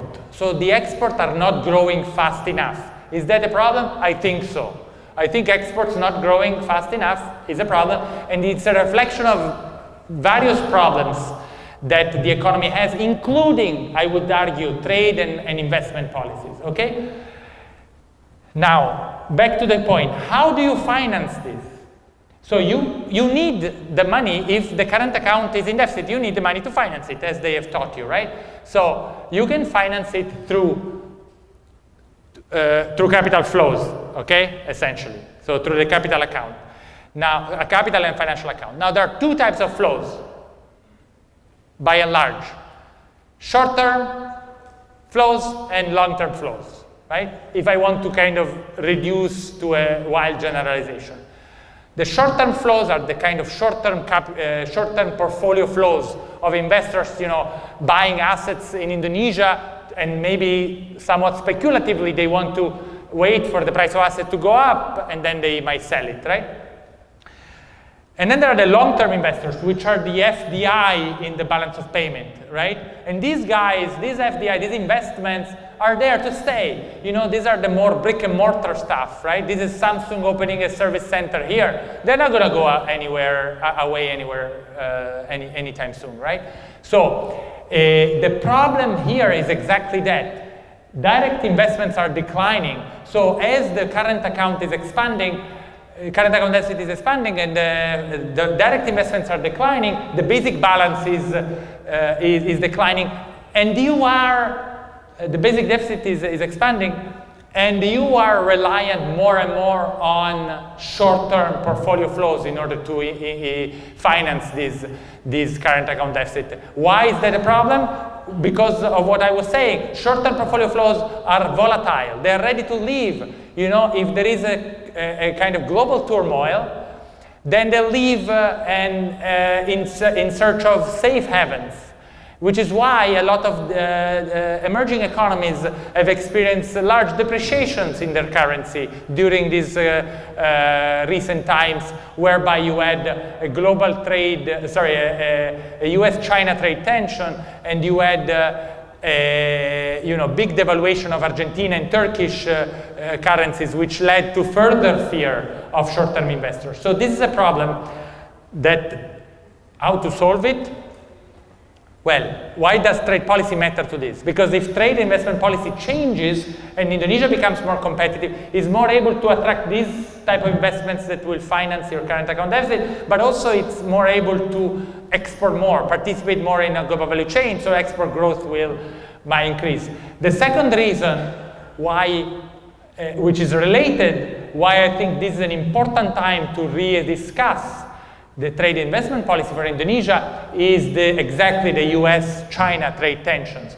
So this is recent estimates that we have made about how much Chinese exports to the US will drop. And our estimates suggest that they will drop by around, given the tariff that the US has imposed on on imports from China. Our estimates suggest that they will drop by $70 billion per year. That's a lot of money. This is the composition of these of the exports from China to the US that will drop. And because of that, other countries might step in to replace these US imports from China, right? So if China exports drop, it's not the US will not buy these products anymore, it's just that they will have to be manufactured elsewhere, right? Or, so either another country has already some production facilities of those products and they will increase the export of those products, or there will be relocation of investments from China to other countries. And it turns out that this is exactly what the Chinese companies in South China, where most manufacturing is concentrated, are planning to do. So here is a recent survey which actually shows that US companies are planning to relocate the entire manufacturing production from China to other countries. So 57% of US companies are planning to relocate all of their production away from China. And guess where they're going? To Southeast Asia. 80% of these companies are actually planning to go to Southeast Asia. And actually similar shares also apply when you extend the sample to all companies, not only US companies, okay? Why? Because Southeast Asia has a similar production structure to China, right? So when you are producing the same things, you want to go to the same countries. And here is the potential products that Indonesia could replace Chinese exports to the US in. So here is the current Indonesian exports to the US, and here is potential exports. So the drop of Chinese exports. And you can see various products where Indonesia could compete. But it turns out not many companies are planning to relocate to Indonesia yet. And probably the trade and investment policies currently are not conducive to that, are part of the reason why companies are going to Thailand and Vietnam and Malaysia and Taiwan, right? So I think this is a right time. I thank you for the attention. Terima kasih banyak. It's been a pleasure, and I hope you have not been bored.